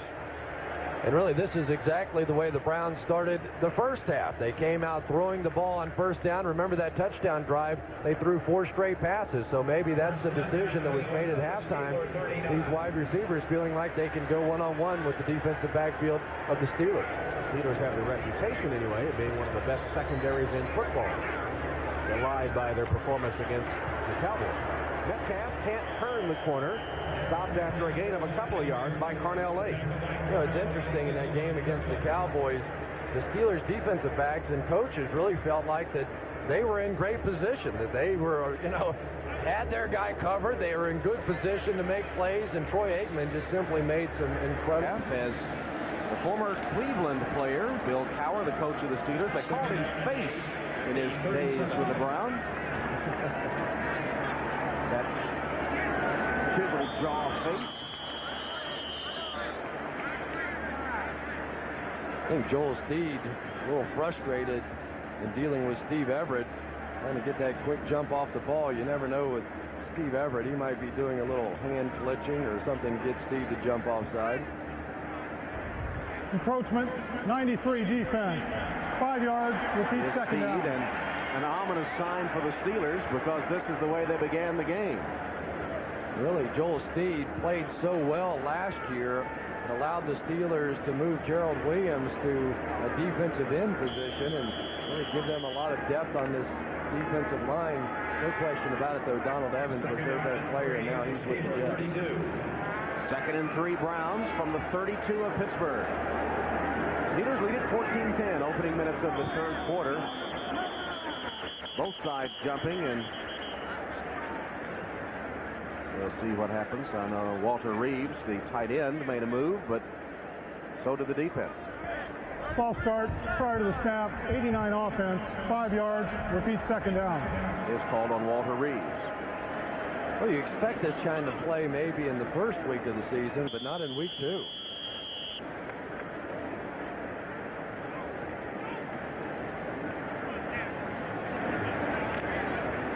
Penalties have been a major factor in this game, especially in the Steelers end of things. 10 penalties, 69 yards. 3 for 20 on the Browns, turning that last 5 yards step off. Penalties did the Steelers in the first quarter. Play action pass from Testaverde. Rifles it to Reeves, who had it bounce right off his hand. Covered by the linebacker Chad Brown, and Testaverde got it right to Reeves. He just couldn't make the catch.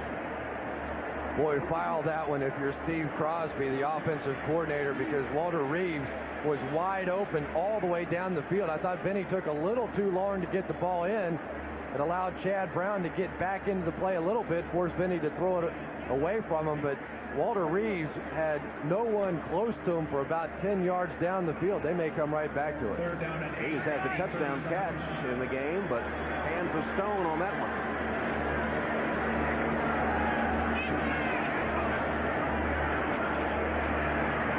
Woodson blitz, and the Browns picked it up, and then the pass is intercepted.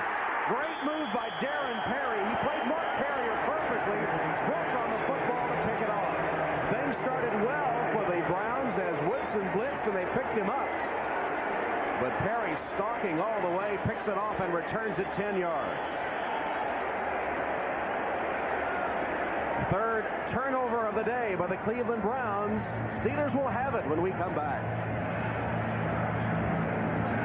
This is one long. Collinsworth in Cleveland. Sometimes you can have a favorite receiver too much. In the National Football League, you cannot stare at your receiver the whole time. A gift for Darren Perry. Vinny Testaverde has spread the ball around today. He's hit 7 different receivers and 2 Steelers. O'Donnell's pass complete.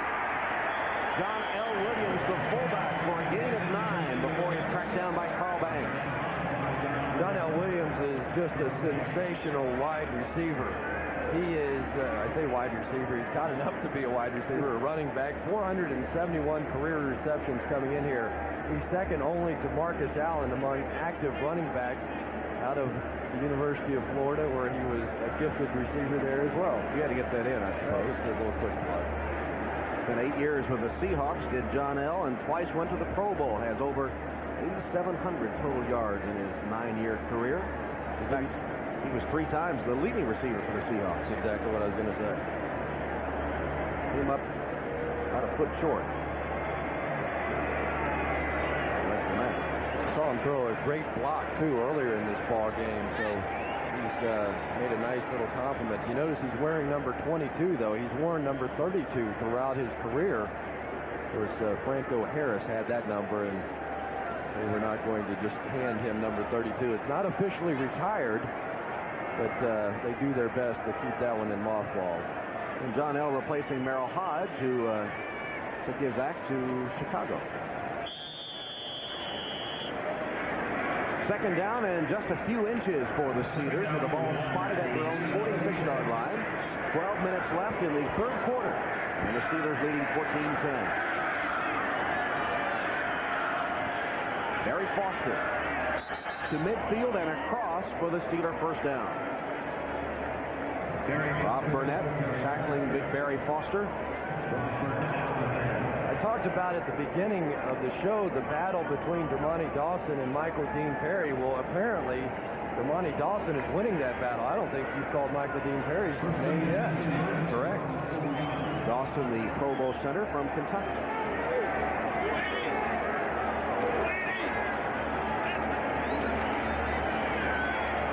O'Donnell threw it over the head of Eric Green and incomplete. Green had 2 men right with him, Langham and Turner. Surprised they haven't come back to that play trying to get Eric Green on the slant back in. Michael Dean Perry, don't want you to think that he's just simply getting overwhelmed by one guy. He is getting double teamed on almost every snap of the ball, as he generally does. This time Todd Kalis and Leon Searcy working on him. This is the new svelte Michael Dean Perry, around 280 pounds.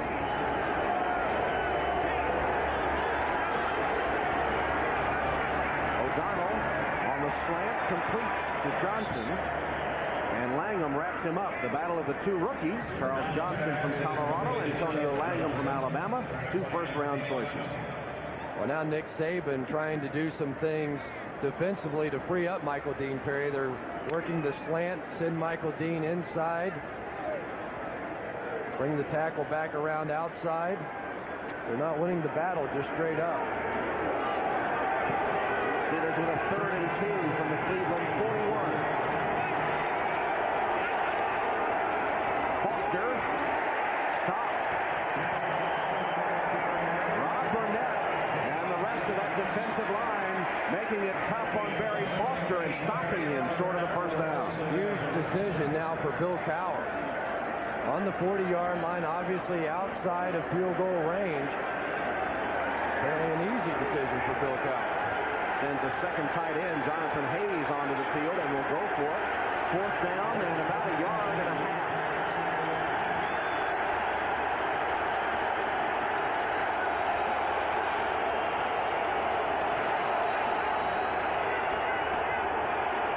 Foster. First down, Pittsburgh. He's why it's an easy decision. Burnett and Pleasant. The blocking wasn't great, but Foster running hard, determined to get the first down.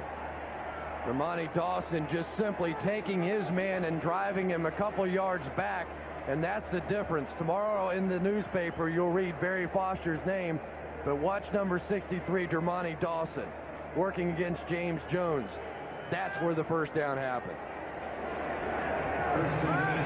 Cleveland defense has given up 4 4th down conversions in the first 2 games and haven't stopped anybody yet. Play action pass. O'Donnell now finds pressure and gets the ball to Williams. Donnell Williams bounced out of bounds. And about the 28 by Carl Banks. Donnell really not used very much last week against the Dallas Cowboys. Didn't carry the football, had only 1 catch for 2 yards. Apparently Ron Earhart, feeling like that was a mistake, has now brought Donnell back into the action.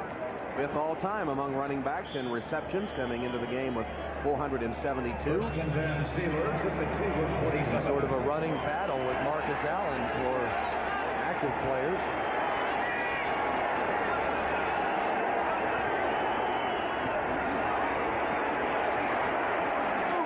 This is Bam Morris, the rookie from Texas Tech, 3rd-round draft choice, tackled by Pepper Johnson and Antonio Langham. The tackle was made by Anthony Pleasant. A very pleasant surprise so far for the Pittsburgh Steelers. He broke the Southwest Conference record for rushing, previously held by a guy that was okay, Earl Campbell. Morris also led the Steelers in the preseason as they got a good look at him. And in here giving Foster a break. 8:25 left, 3rd quarter. Fake it to Morris.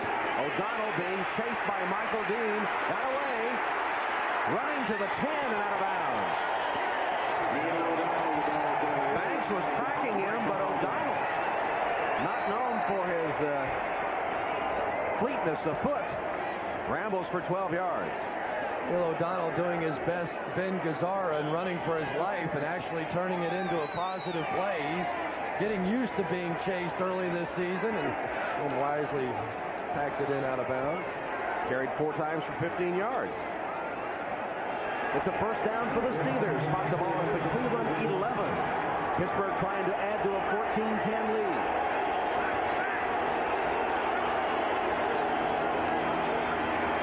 Foster back in the game. A rude greeting by Eric Turner for a loss of 4. Boy, I tell you what, Carl Banks just simply stuffed that play. He ran into John L. Williams. There was a big collision in the backfield, and there was nowhere for Barry Foster to go.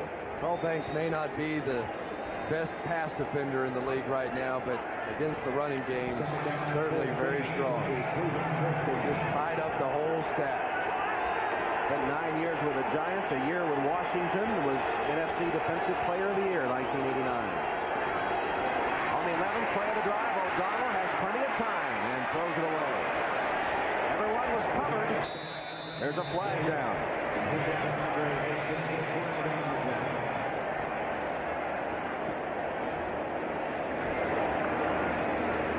Holding call against the Steelers.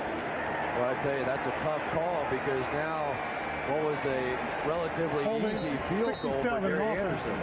10 yards, repeat second down. New ball Love. Now it gets back to a much more difficult range for him. Of course, he earlier missed a field goal. close to 50 yards. Now it's up to Neil O'Donnell to get him back in, if not into the end zone, certainly back into Gary Anderson's range. Ball's at the 25, second and 24. They got Eric Green, the tight end, 270 pounds, wide right, and now in motion. Ball's loose, incomplete pass. Ron Burnett cracked O'Donnell. Flag down.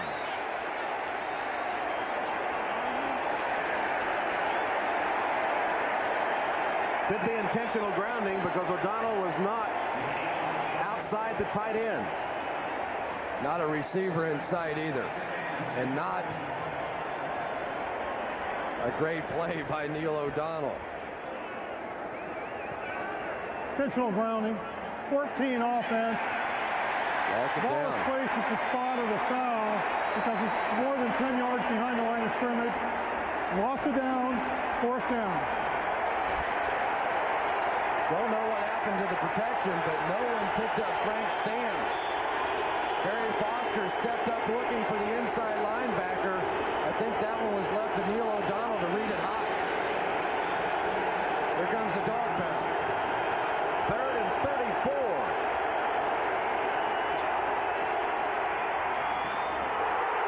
Wow. Charles Johnson just was welcomed to the NFL by Eric Turner.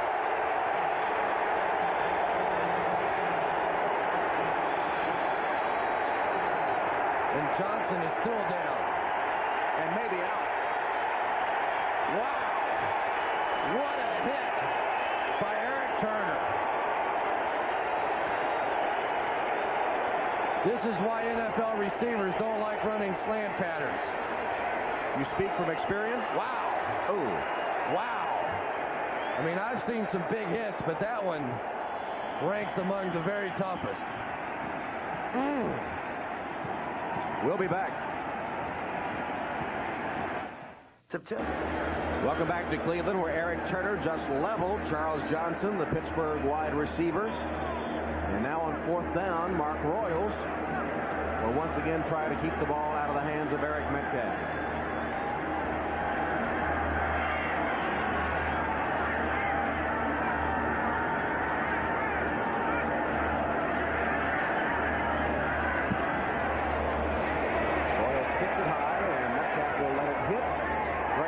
By the Steelers, caught in the air by Charles Davenport to down it at the 1-yard line. There is a marker on the play, and it will be against Pittsburgh. A hold against the Steelers. Penalties have been huge in this game. Unbelievable. Holding 25 on the kicking team. 10 yards, repeat 4th down. Wow. Gary Jones with a crucial call, a hold, when they had the Browns backed up to the 1-yard line. And there's Bobby April, the man who took over for John Guy, the special teams coach from last year that was fired because of what Eric Metcalf did in this game. Yeah, his fate was sealed in the game here. Pittsburgh has been penalized 13 times for 99 yards. By the way, Charles Johnson jogged off the field after that vicious hit from Turner and apparently was just a little woozy. Flags down again.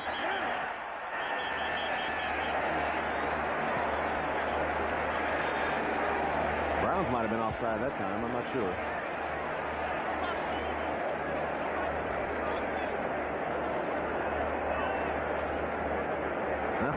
The Browns are indicating it's again against the Steelers.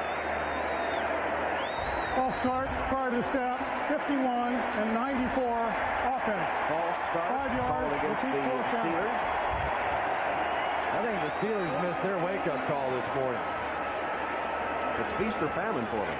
So you want to be a wide receiver in the National Football League, huh? Ooh. Wow. But the good news is that Johnson was able to get up and jog off the field. Well, it's 4th and 49 now for the Steelers. This could be a safety before it's over. Almost blocked. Metcalf, fair catch at the 18. so a difference of 17 yards in Cleveland's favor. 32-yard punt, but the Browns still trail. Tom Hammond, Cris Collinsworth, Cleveland Stadium, 14-10. Steelers, 6:40 left in the third quarter. Coming up after this game, we'll have the second game of our doubleheader. Most of you will see the Battle of Texas. World champion Cowboys hosting the Oilers. Some will see the Bengals at San Diego or Seattle at the Raiders. Check your local listings for game 2 of the doubleheader. Coming up next here on NBC. That Seattle Raiders game could be a big matchup as well. Seattle went into Washington last week and really looked impressive. Got their running game going. And the highly picked Raiders had their hat handed to them by the 49ers. Yes, they did. By the way, Charles Johnson has a mild concussion as a result of that hit from Turner. Cleveland football here. Leroy Hoard changing direction and dragging Greg Lloyd along with him. Jim Kelly's had a big day for the Buffalo Bills, but the Patriots are hanging tough. Greg Gumbel has an update. Greg? Tom, they are hanging tough. Kelly, a big day throwing the ball, but a fumble here produced this play. Marion Butts, 19 yards right up the middle, and the Patriots have closed to within a touchdown. It's 28-21, 6.5 to play, third quarter. Tom and Cris, back to you. All right, thanks, Greg. And, of course, the Patriots ran into a buzzsaw in Dan Marino last week, and he looks like he is definitely in midseason form as they're leading the Packers are the Dolphins 24-0. A one-knee catch made by Eric Metcalf for 12 yards. Excuse me, Michael Jackson made the catch, not 21 but 81, and Tim McKyer made sure he stayed on the turf. Tim McKyer, of course, used to be with the San Francisco 49ers and then the Atlanta Falcons, and he gave Michael Jackson a little cushion. And a little push. Wow. Third catch, 37 yards, Michael Jackson. There's McKyer, the veteran, picked up on August 24th by the Steelers as an extra DB. Testaverde on the run. Made a pretty nice throw. I don't know how he drilled it between defenders and Mark Carrier, but he did so. Lavon Kirkland and Rod Woodson were right with Carrier. The one thing the Browns have really gotten away from today is their running game. Last week we saw them so effective with Leroy Hoard running the football, and they've gone almost exclusively to the pass in this game. That was a 9-yard Testaverde to Carrier pass. Leroy Hoard, who did such a great job on the ground last week, has been basically a non-factor today. Play action pass, and Testaverde brings it right to the Steelers. Ron Woodson got away from Testaverde, is down to the 9-yard line before he collides with Walter Reed. Testaverde's pass. Well, the thing that plagued Testaverde with the Buccaneers, the interception has reared its head again here. After tossing 2 against the Bengals, he's picked off here for the second time in the game. Tom, the Browns only sent 2 wide receivers out on the pattern. And what that did was free up Rod Woodson in the middle of the field. As soon as Vinny turned back this way, there's only one receiver on the entire side of the field. He broke in front of the ball, and it was an easy interception. He saw that thing coming all the way. They didn't send anyone deep to occupy him in the middle, so it was an easy pickoff.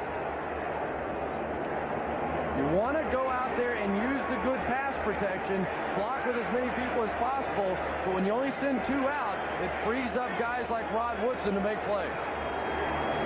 Foster. Gary Foster to the 20-yard line.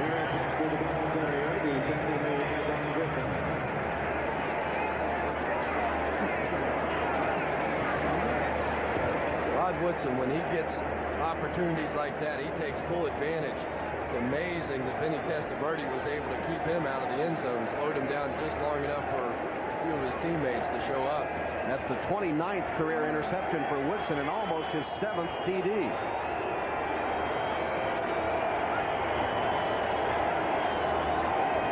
Foster tries the other side. Close to the 15. James Jones makes the tackle, and Rod Woodson, one of the best defensive backs in the history of the National Football League. In fact, so recognized as a member of the 75th anniversary NFL team. No argument with me on any of those guys. And he's played a key role in this game. Remember, his 45-yard kickoff return seemed to finally push the Steelers into gear after they really struggled in the first quarter. Blitz comes from the Browns. Foster runs right by it, then is caught by the shoe tops by Pepper Johnson. Good thing, too, or he might have reached the end zone.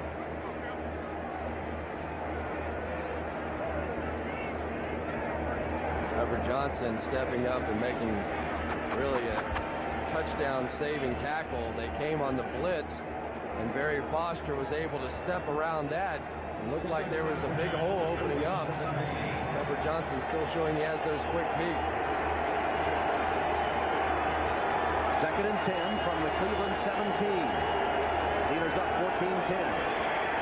And timeout taken as the play clock was ticking down towards 0. Steelers call timeout, trying to add to their 14-10 lead.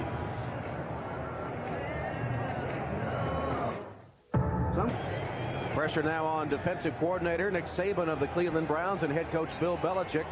Saban is the man that's a fiery character on the sideline. In fact, Carl Banks was saying he came in with his game face on Monday. They've got to try to settle him down a little bit. But Belichick has the reputation, but Saban is one of the wild men around. And, of course, this is the new Bill Belichick, the mellow one. Somebody said that to Carl Banks, and he said, "Please." O'Donnell's pass to Charles Johnson, who's back in the game. John Griffin wrestles him down, but Johnson showing no effects of the mild concussion after the hit from Eric Turner. If he only got a mild concussion out of that thing, he has one hard hit. Well, Neil O'Donnell must think this is a picnic after being sacked 9 times against the Cowboys. The Browns have not been able to get him today. Always tough to score on this end with the dog pound. It's 3rd and 2 from the 9.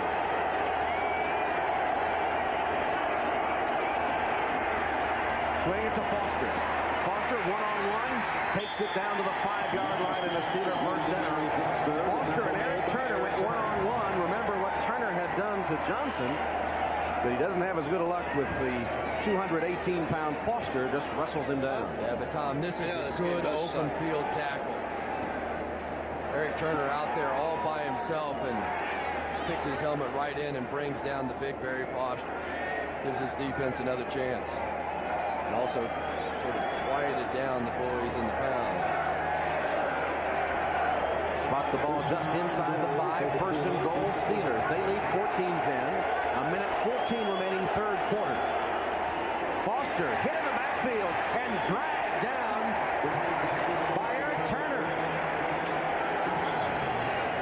Eric Turner had the flu all week, didn't even practice until Friday.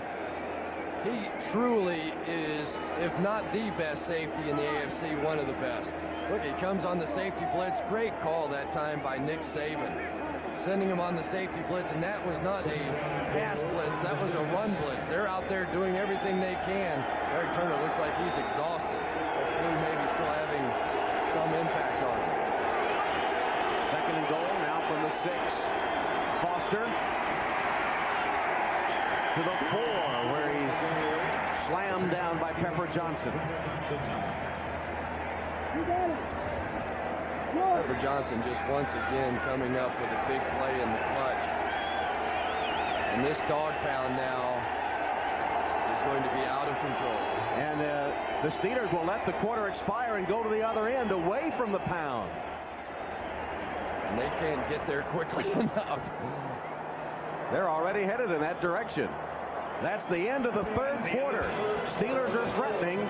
They lead 14-10. We'll be back to Cleveland Stadium after these messages from your local station. The 4th quarter with a 3rd and goal from the 4 for the Steelers. And Foster collapsed by Anthony Pleasant as soon as he got the handoff. Pepper Johnson was there too. So was Michael Dean Perry. They had a conference. They met in the backfield where Barry Foster got the handoff. Fairly conservative play calling by Ron Earhart. Not wanting to take a chance on the turnover. And, well, I tell you what, it's like they knew that one was coming. 26-yard field goal attempt by Gary Anderson. Officially 25 yards and no problem. Anderson kicks it through. And the Steelers expand their lead to 7. 17-10 Pittsburgh.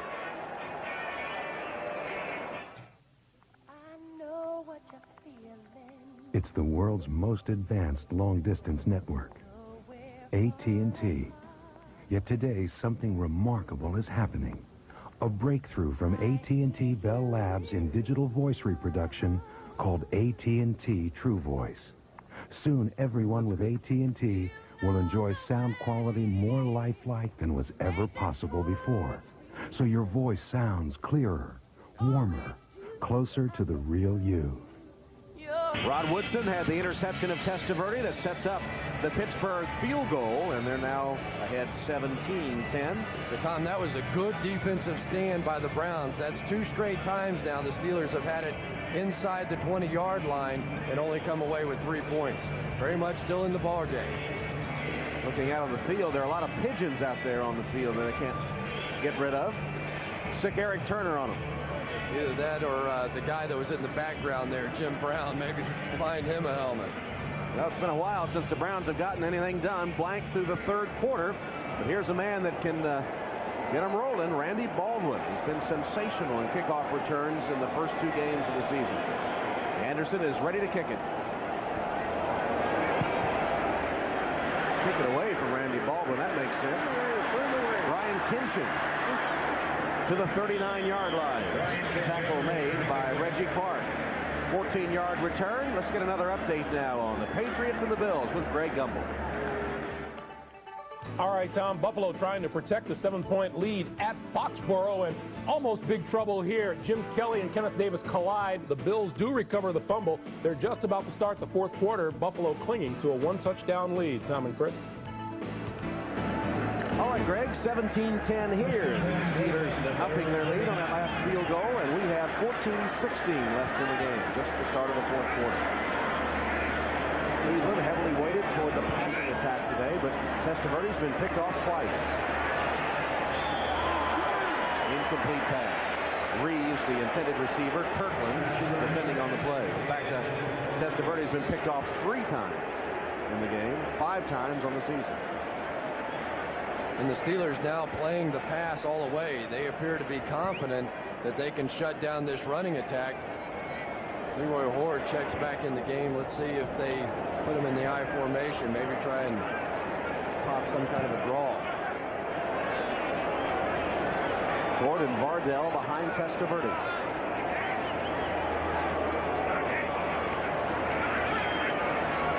Pressure on Testaverde, got rid of it to Horde, but nowhere to go. Did shake 1 tackler and a second before he's blasted down by Joel Steed. Steed just put his helmet right in the breastbone of Leroy Horde.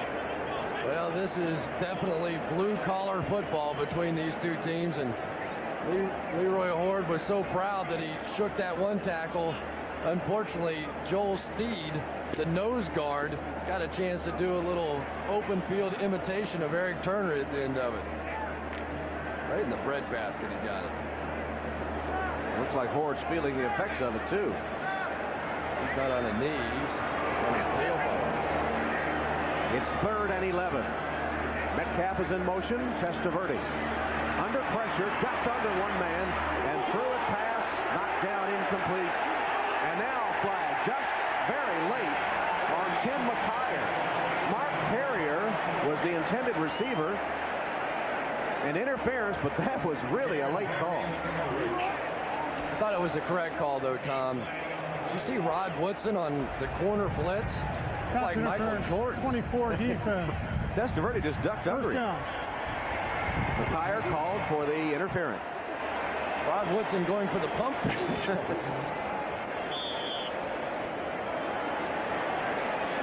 Over the back. Like he may have gotten all ball. That's a pretty clean play. And the flag, as you see, has still not come down. It came in very late. You don't give that one to the defensive back. You don't get much of anything. Pitch to Metcalf. Vardell leads the play. Metcalf kicking his way forward for maybe 5 yards. Chad Brown finally picked his way through the interference to make the tackle. You know, every once in a while, a defensive back will make a play that the referees can't believe. You know, it's almost hard to imagine that McKyer could have actually reached his arm up over the top without having made contact first, but it looked like that's exactly what may have happened on that play. Referee had a pretty good angle on it. Give Metcalf a gain of 4 on the last carry. Now trail by 7. Testaverde's in trouble and is sacked. Kevin Green, the sack specialist, gets his first of the day. And Kevin Green told our guys yesterday that he won't even let his wife come to this game. That was too dangerous. The rivalry's too strong. That time he was too strong for Bob Dahl. He compared it to the Rams 49er rivalry. I think you'd find that people from Cleveland and Pittsburgh would say, California, a rivalry, something like this? Give me a break.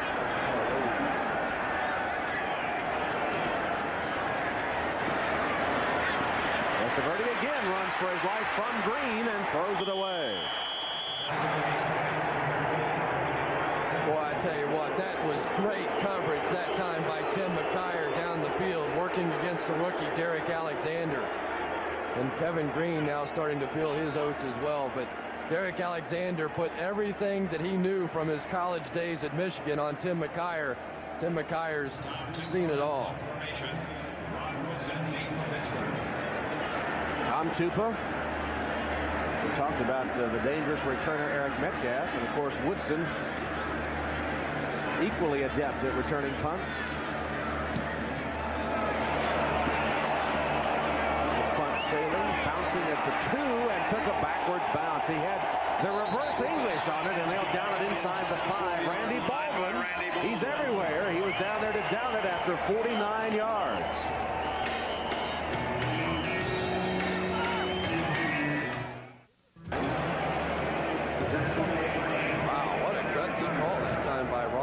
To drop back into his own end zone and throw that one out there to a rookie wide receiver. Certainly wasn't looking for that one. I think it was the Browns defense. It's enough for a Steeler first down, so that gets them a little room and gets them a little farther away from the pound. First down at the 16.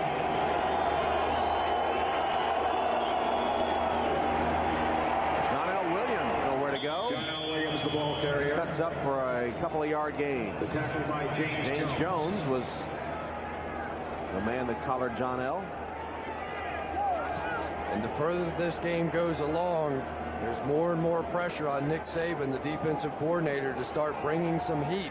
He can no longer just sit back and play conservatively. They've done a good job stopping the run. They want Neil O'Donnell to throw the football. Under 11 minutes left in the game. Pass, O'Donnell just got rid of it, and Johnson makes the catch. Still on his feet to the 32-yard line. Another Steeler first down. Langham and Turner wrestling with Johnson, but it went for a 12-yard gain. And Johnson, remember, the man that had his bell rung by Eric Turner and has come back with some great catches since that hard hit. They're putting Antonio Langham, the rookie #1 draft pick, in man coverage. They brought the blitz that time, and any question about the courage of Neil O'Donnell answered on that throw. Carl Banks was coming right for his shin. O'Donnell hung in there and made the throw. 5 catches, 72 yards for Johnson. Foster really couldn't get going before he was wrapped up by James Jones. Now this defensive line of the Browns beginning to assert themselves. James Jones, La Burnett, Anthony Pleasant. Can't allow the Pittsburgh Steelers and Barry Foster to just take it and run it down your throat. You have to stop the run first against this thing. 9.5 minutes left in the game, 17-10 Steelers.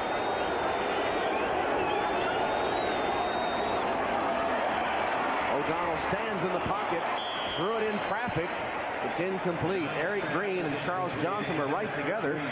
Stevan Moore and Antonio Langham were there too. And an ill-advised pass by O'Donnell. He got away with it. 3rd down and 8 at the Steelers 33. Looked like Eric Green had a fairly good chance to make this play. Remember, he missed all of training camp.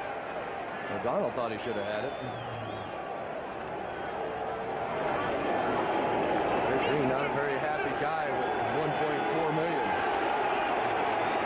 Pittsburgh has converted only 3 of 11 third down situations today. O'Donnell in the gun, looking at a dime defense. Blitz coming. O'Donnell rolling, buying some time, and then throwing it away.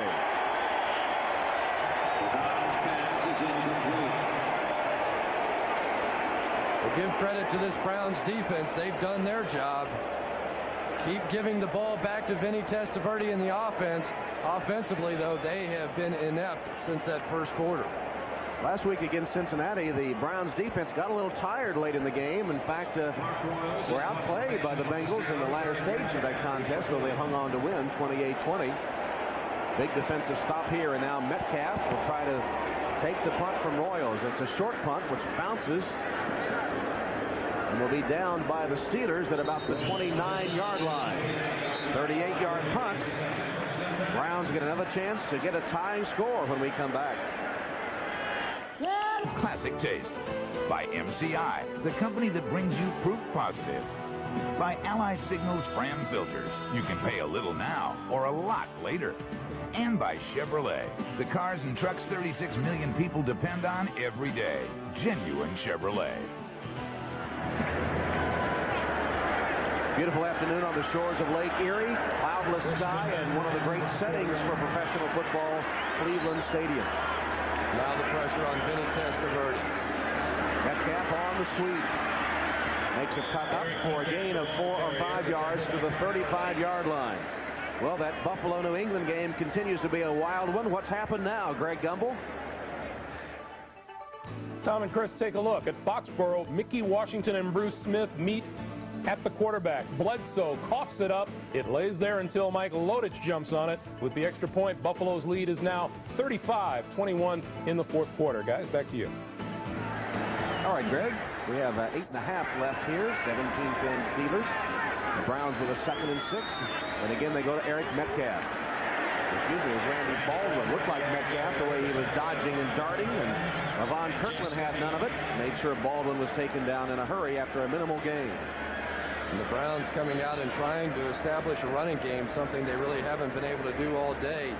Vinny Testaverde has not played one of his better games. If you look at Steve Crosby, the play caller, 17 of 30, 181 yards, but 3 interceptions. They've really stalled most of the good drives that the Browns have gotten going.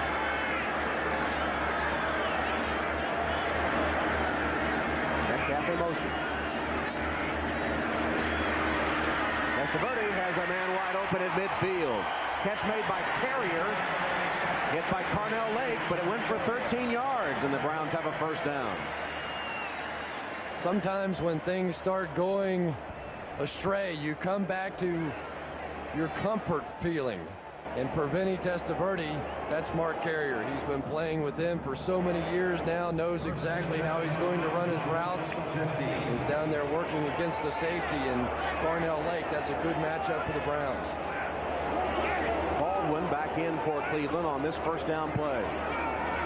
Randy Baldwin. Nice run.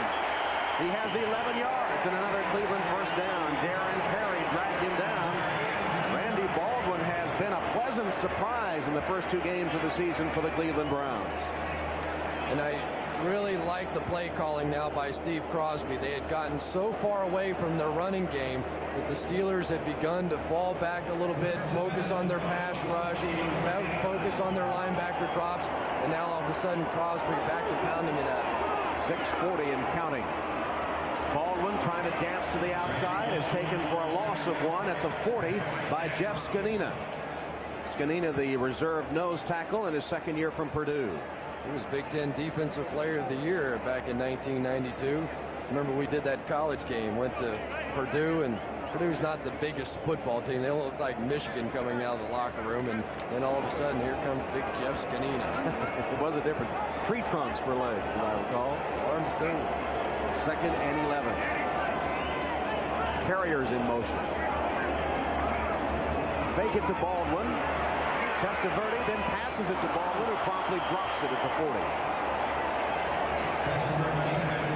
It looked like he was going to get much anyway. He had Rod Woodson bearing down on him. And Chad Brown, the Steelers Rookie of the Year last year, very slow getting up. Always a physical football game when these two teams go at it. And a crucial 3rd and 11 now coming up for the Browns offense. They trail 17-10. Just under 6 minutes left in the game. Big 3rd down play here.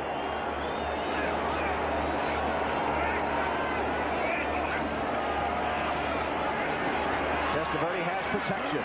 His pass incomplete. Intended for Reeves, who collided with Woodson, but there are no markers down. Testaverde in the second half only 4 of 12 with 2 interceptions. Last year this place got really ugly when Bernie Kosar was let go. Every time Bill Belichick left the field, the chance that Bill must go, Bill must go. This is clearly Vinny Testaverde's team now. He needs to start making some plays. Tom Tupa. Rod Woodson just watches it. Takes a lateral bounce and is batted out of bounds at about the 8-yard line. Punt covered, 32 yards. Again, it backs the Steelers up. But Testaverde has gotten nothing going offensively. Fresh beer has a lot of enemies. One of those is heat. That's why we insist that every Coors distributor has a refrigerated warehouse. Another enemy is time. So we put a date on every package to help us ensure the beer you buy meets our freshness standards. When you live and work out here, freshness is something you might take for granted. We don't. Up 17-10. They take over the ball deep in their own territory. That's Charles Davenport, the wide receiver of the Steelers, being taken off the field after suffering an injury to his right ankle. Foster slips down shortly after taking the handoff and is covered for no gain by Michael Dean Perry. And when Michael Dean covers you, it usually is no gain. He engulfs you. Tom, you just have to wonder now how many more big plays this Browns defense has in them. They've answered the call time after time, shut down this Steelers offense. They have to do it one more time to give Vinny Testaverde another opportunity at the end of this game. They did give Foster a couple of yards on that last carry, but he's toted the ball 12 times for only 16 yards in the second half. There he is again. This time he gets more yardage, lowers his head, and pounds out close to first down yardage. He ran into his own man, Craig Keith, who was trying to make a block. Boy, was that a sensational cut that time by Barry Foster. It's hard to imagine a big guy like that can stop and cut on a dime. Pepper Johnson appeared to overrun the play from his linebacker position. Barry Foster just cut it back inside. It's 3rd and less than a yard for the Steelers, and the Browns need a big defensive play here.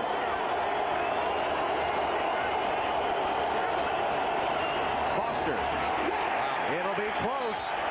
I don't think so. It looked like the Browns were able to stop him short. That big defensive front really made its presence known there.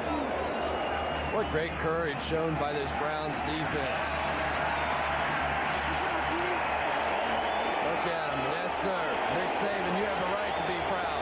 Now Pepper Johnson turning around saying, come on, it's the offense's time. Anthony Pleasant just overwhelming the tight end and making the play. Carl Banks there as well. Mark Royals to punt. Low punt, sailing away from Metcalf. He has thoughts, I think, of picking it up on the bounce. Thought better of it, backed off. It'll be down at about the 39-yard line. 44-yard punt.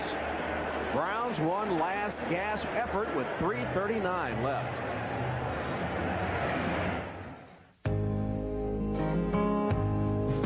Just 3:39 remaining. The Browns have the ball back, trailing by 7. And don't forget the new 2-point conversion rule could come into play here. Browns had the honor of converting the first 2-point play in NFL history as Tom Tuchel took it in against the Bengals. Testaverde first down pass. Slant route incomplete. Intended for Metcalf. He was well covered.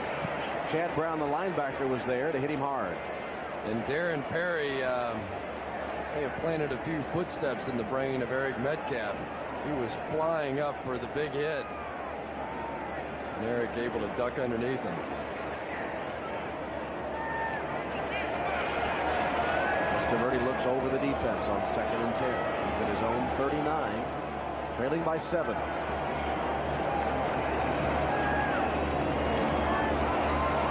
On a running play. Give him about 5 yards. Joel Steed, the tackle. The crowd boos, but I don't think that's a bad call. This is more than likely 4-down territory now for the Cleveland Browns. So instead of having only 1 down remaining, you might have 2. Completely conceivable that Steve Crosby could run it 2 straight times here. Alexander and Kinchin replace Vardell and Reeves in the Cleveland lineup. Approaching the 3-minute mark. 3rd and 4. 6 defensive backs in now for the Steelers. Carnell Lake acted like he was blitzed, but he does. They pick him up. Metcalf. Eric Metcalf to the 38-yard line and a Cleveland first down. Dion Figures and Ron Woodson finally caught up with him, but he equaled his number, a 21-yard gain. Almost every defense in the league spies Eric Metcalf. They have somebody assigned to him no matter where he goes. That time it looked like it was Kevin Green who backed off of his pass rush, but Eric Metcalf too quick for Kevin Green. Carnell Lake a little gimpy as he is tended to. Steelers strong safety and the leading tackler after 1 game. He had 12 against the Cowboys. See if they try to challenge his position now. Gary Jones is his backup. From the 38, first down, Cleveland. Clock shows 2:17. Vardell. Joel Steed hanging on to Vardell to get him down after a gain of about 5 yards. Maybe 4 as we approach the 2-minute warning. Timeout with 2 minutes left in the game. Bill Belichick and the Browns trying to go in to either tie or take the lead. Don't forget NBC doubleheader week coming up next. Most of you will see the Battle of Texas, the Oilers and the Cowboys. Others will see the Bengals and Chargers or the Seahawks Raiders. That's coming up next. Doubleheader game here on NBC. Vinny Testaverde at the 33-yard line of the Steelers. Boy, Tom, could Vinny use a moment like this to win over this crowd, to prove to the skeptics that this is his time and this should be his football team. Cleveland with a full complement of timeouts remaining. 2nd and 5.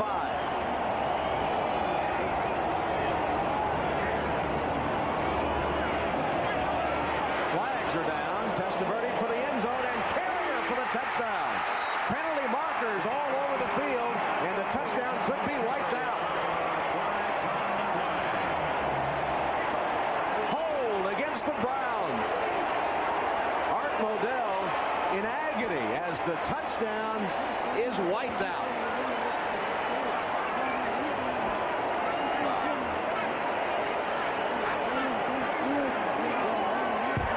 Holding, 62 offense, 10 yards, repeat 2nd down. Right tackle Gene Williams right now is looking for a hole to crawl into. These members of the dog pound would like to dig it for him. He was beaten on an early move on the right side of your screen. That's a close call. Well, I tell you what, it didn't look like he wrapped his arm around anybody. I think that's a pretty iffy call. Now 2nd and 15 from the 43. Testaverde's got to come right back with a big play. He finds Bardell. Tommy Bardell breaks a couple of tackles. He's to the 30, and again, the penalty markers are down. And again, it's going to be holding against the Cleveland Browns.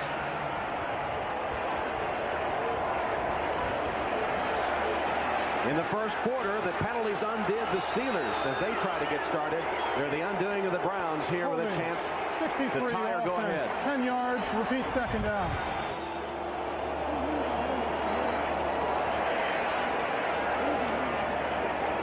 Wally Williams called for that hold. 2 consecutive holding calls have wiped out a touchdown and put the ball all the way back at the Cleveland 47, where it's 2nd and 25.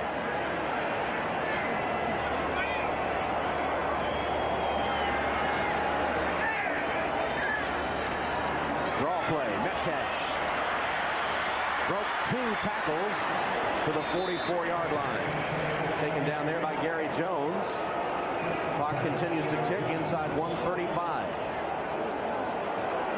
Again, the crowd boos because of the running play, but any way that you can get the ball in the hands of Eric Metcalf, there's 6 defensive backs on the field.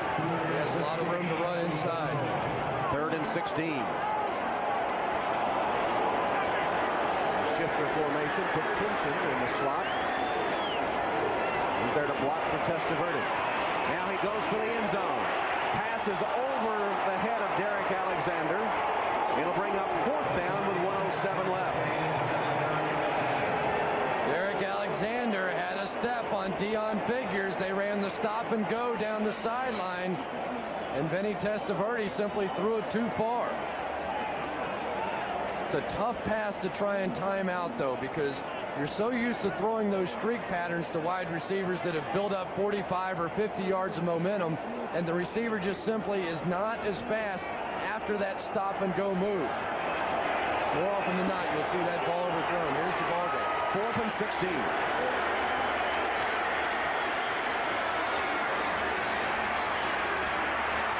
Plenty of protection. Wobbly, wounded duck. It'll be picked off. Intercepted by Darren Perry, the 4th interception of the day, thrown by Vinny Testaverde, and the 3rd interception of the day by Darren Perry. The touchdown, which could have tied it or given them a chance to take the lead with a 2-point conversion, wiped out by a hold. Testaverde's 4th down pass wobbling out of his hand, and an easy pickoff for Darren Perry. And the Pittsburgh Steelers look like they're in range to get a win, and the mad Cleveland Brown right there is Gene Williams, who was called for the hold that nullified the touchdown, and he is slinging his helmet as he comes to the sideline. And really, Gene Williams might have a case. It was one of those calls that looked like a hold. I mean, when you first saw it and the defensive man makes the move inside and he goes down, it looks like a hold, but I'm not sure that it was. Harry Foster, Browns with 3 timeouts left, immediately stops the clock with 50 seconds. The fact that they have their full complement of timeouts, if they can stop the Steelers, they may get the ball back for one last chance. Miami Dolphins go to 2-0 on the season with a 24-14 win over Green Bay. And what could have been the moment Vinny Testaverde was looking for, wiped out by the holding call on Gene Williams. He had Mark Carrier for the touchdown. Testaverde had struggled this entire game, threw 3 big interceptions, but then completed the pass that appeared to tie it up, at least. Only to look down and see that flag. In fact, there were 2 flags on the play. 2 of the officials had called Williams for holding, but the replay showed that it was a questionable call. Second down, Steelers 34.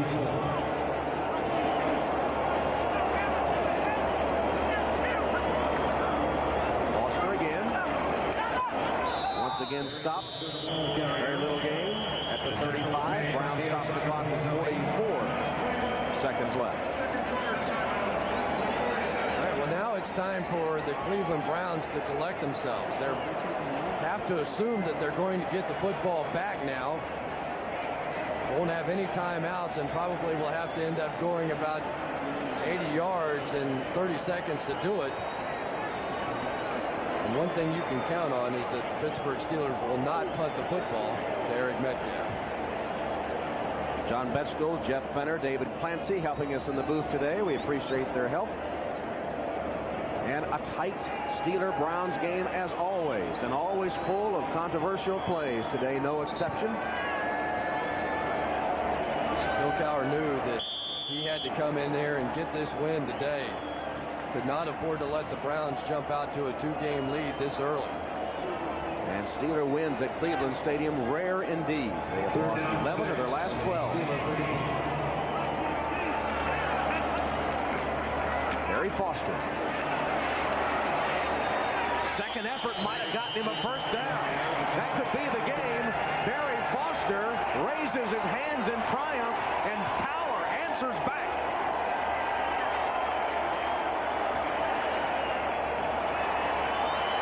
First down Steelers, and that's the ball game. And look what Barry Foster's doing. He's pointing to 5 offensive linemen up front. Against that stacked defensive line, still found a crack for him. And turn out the lights.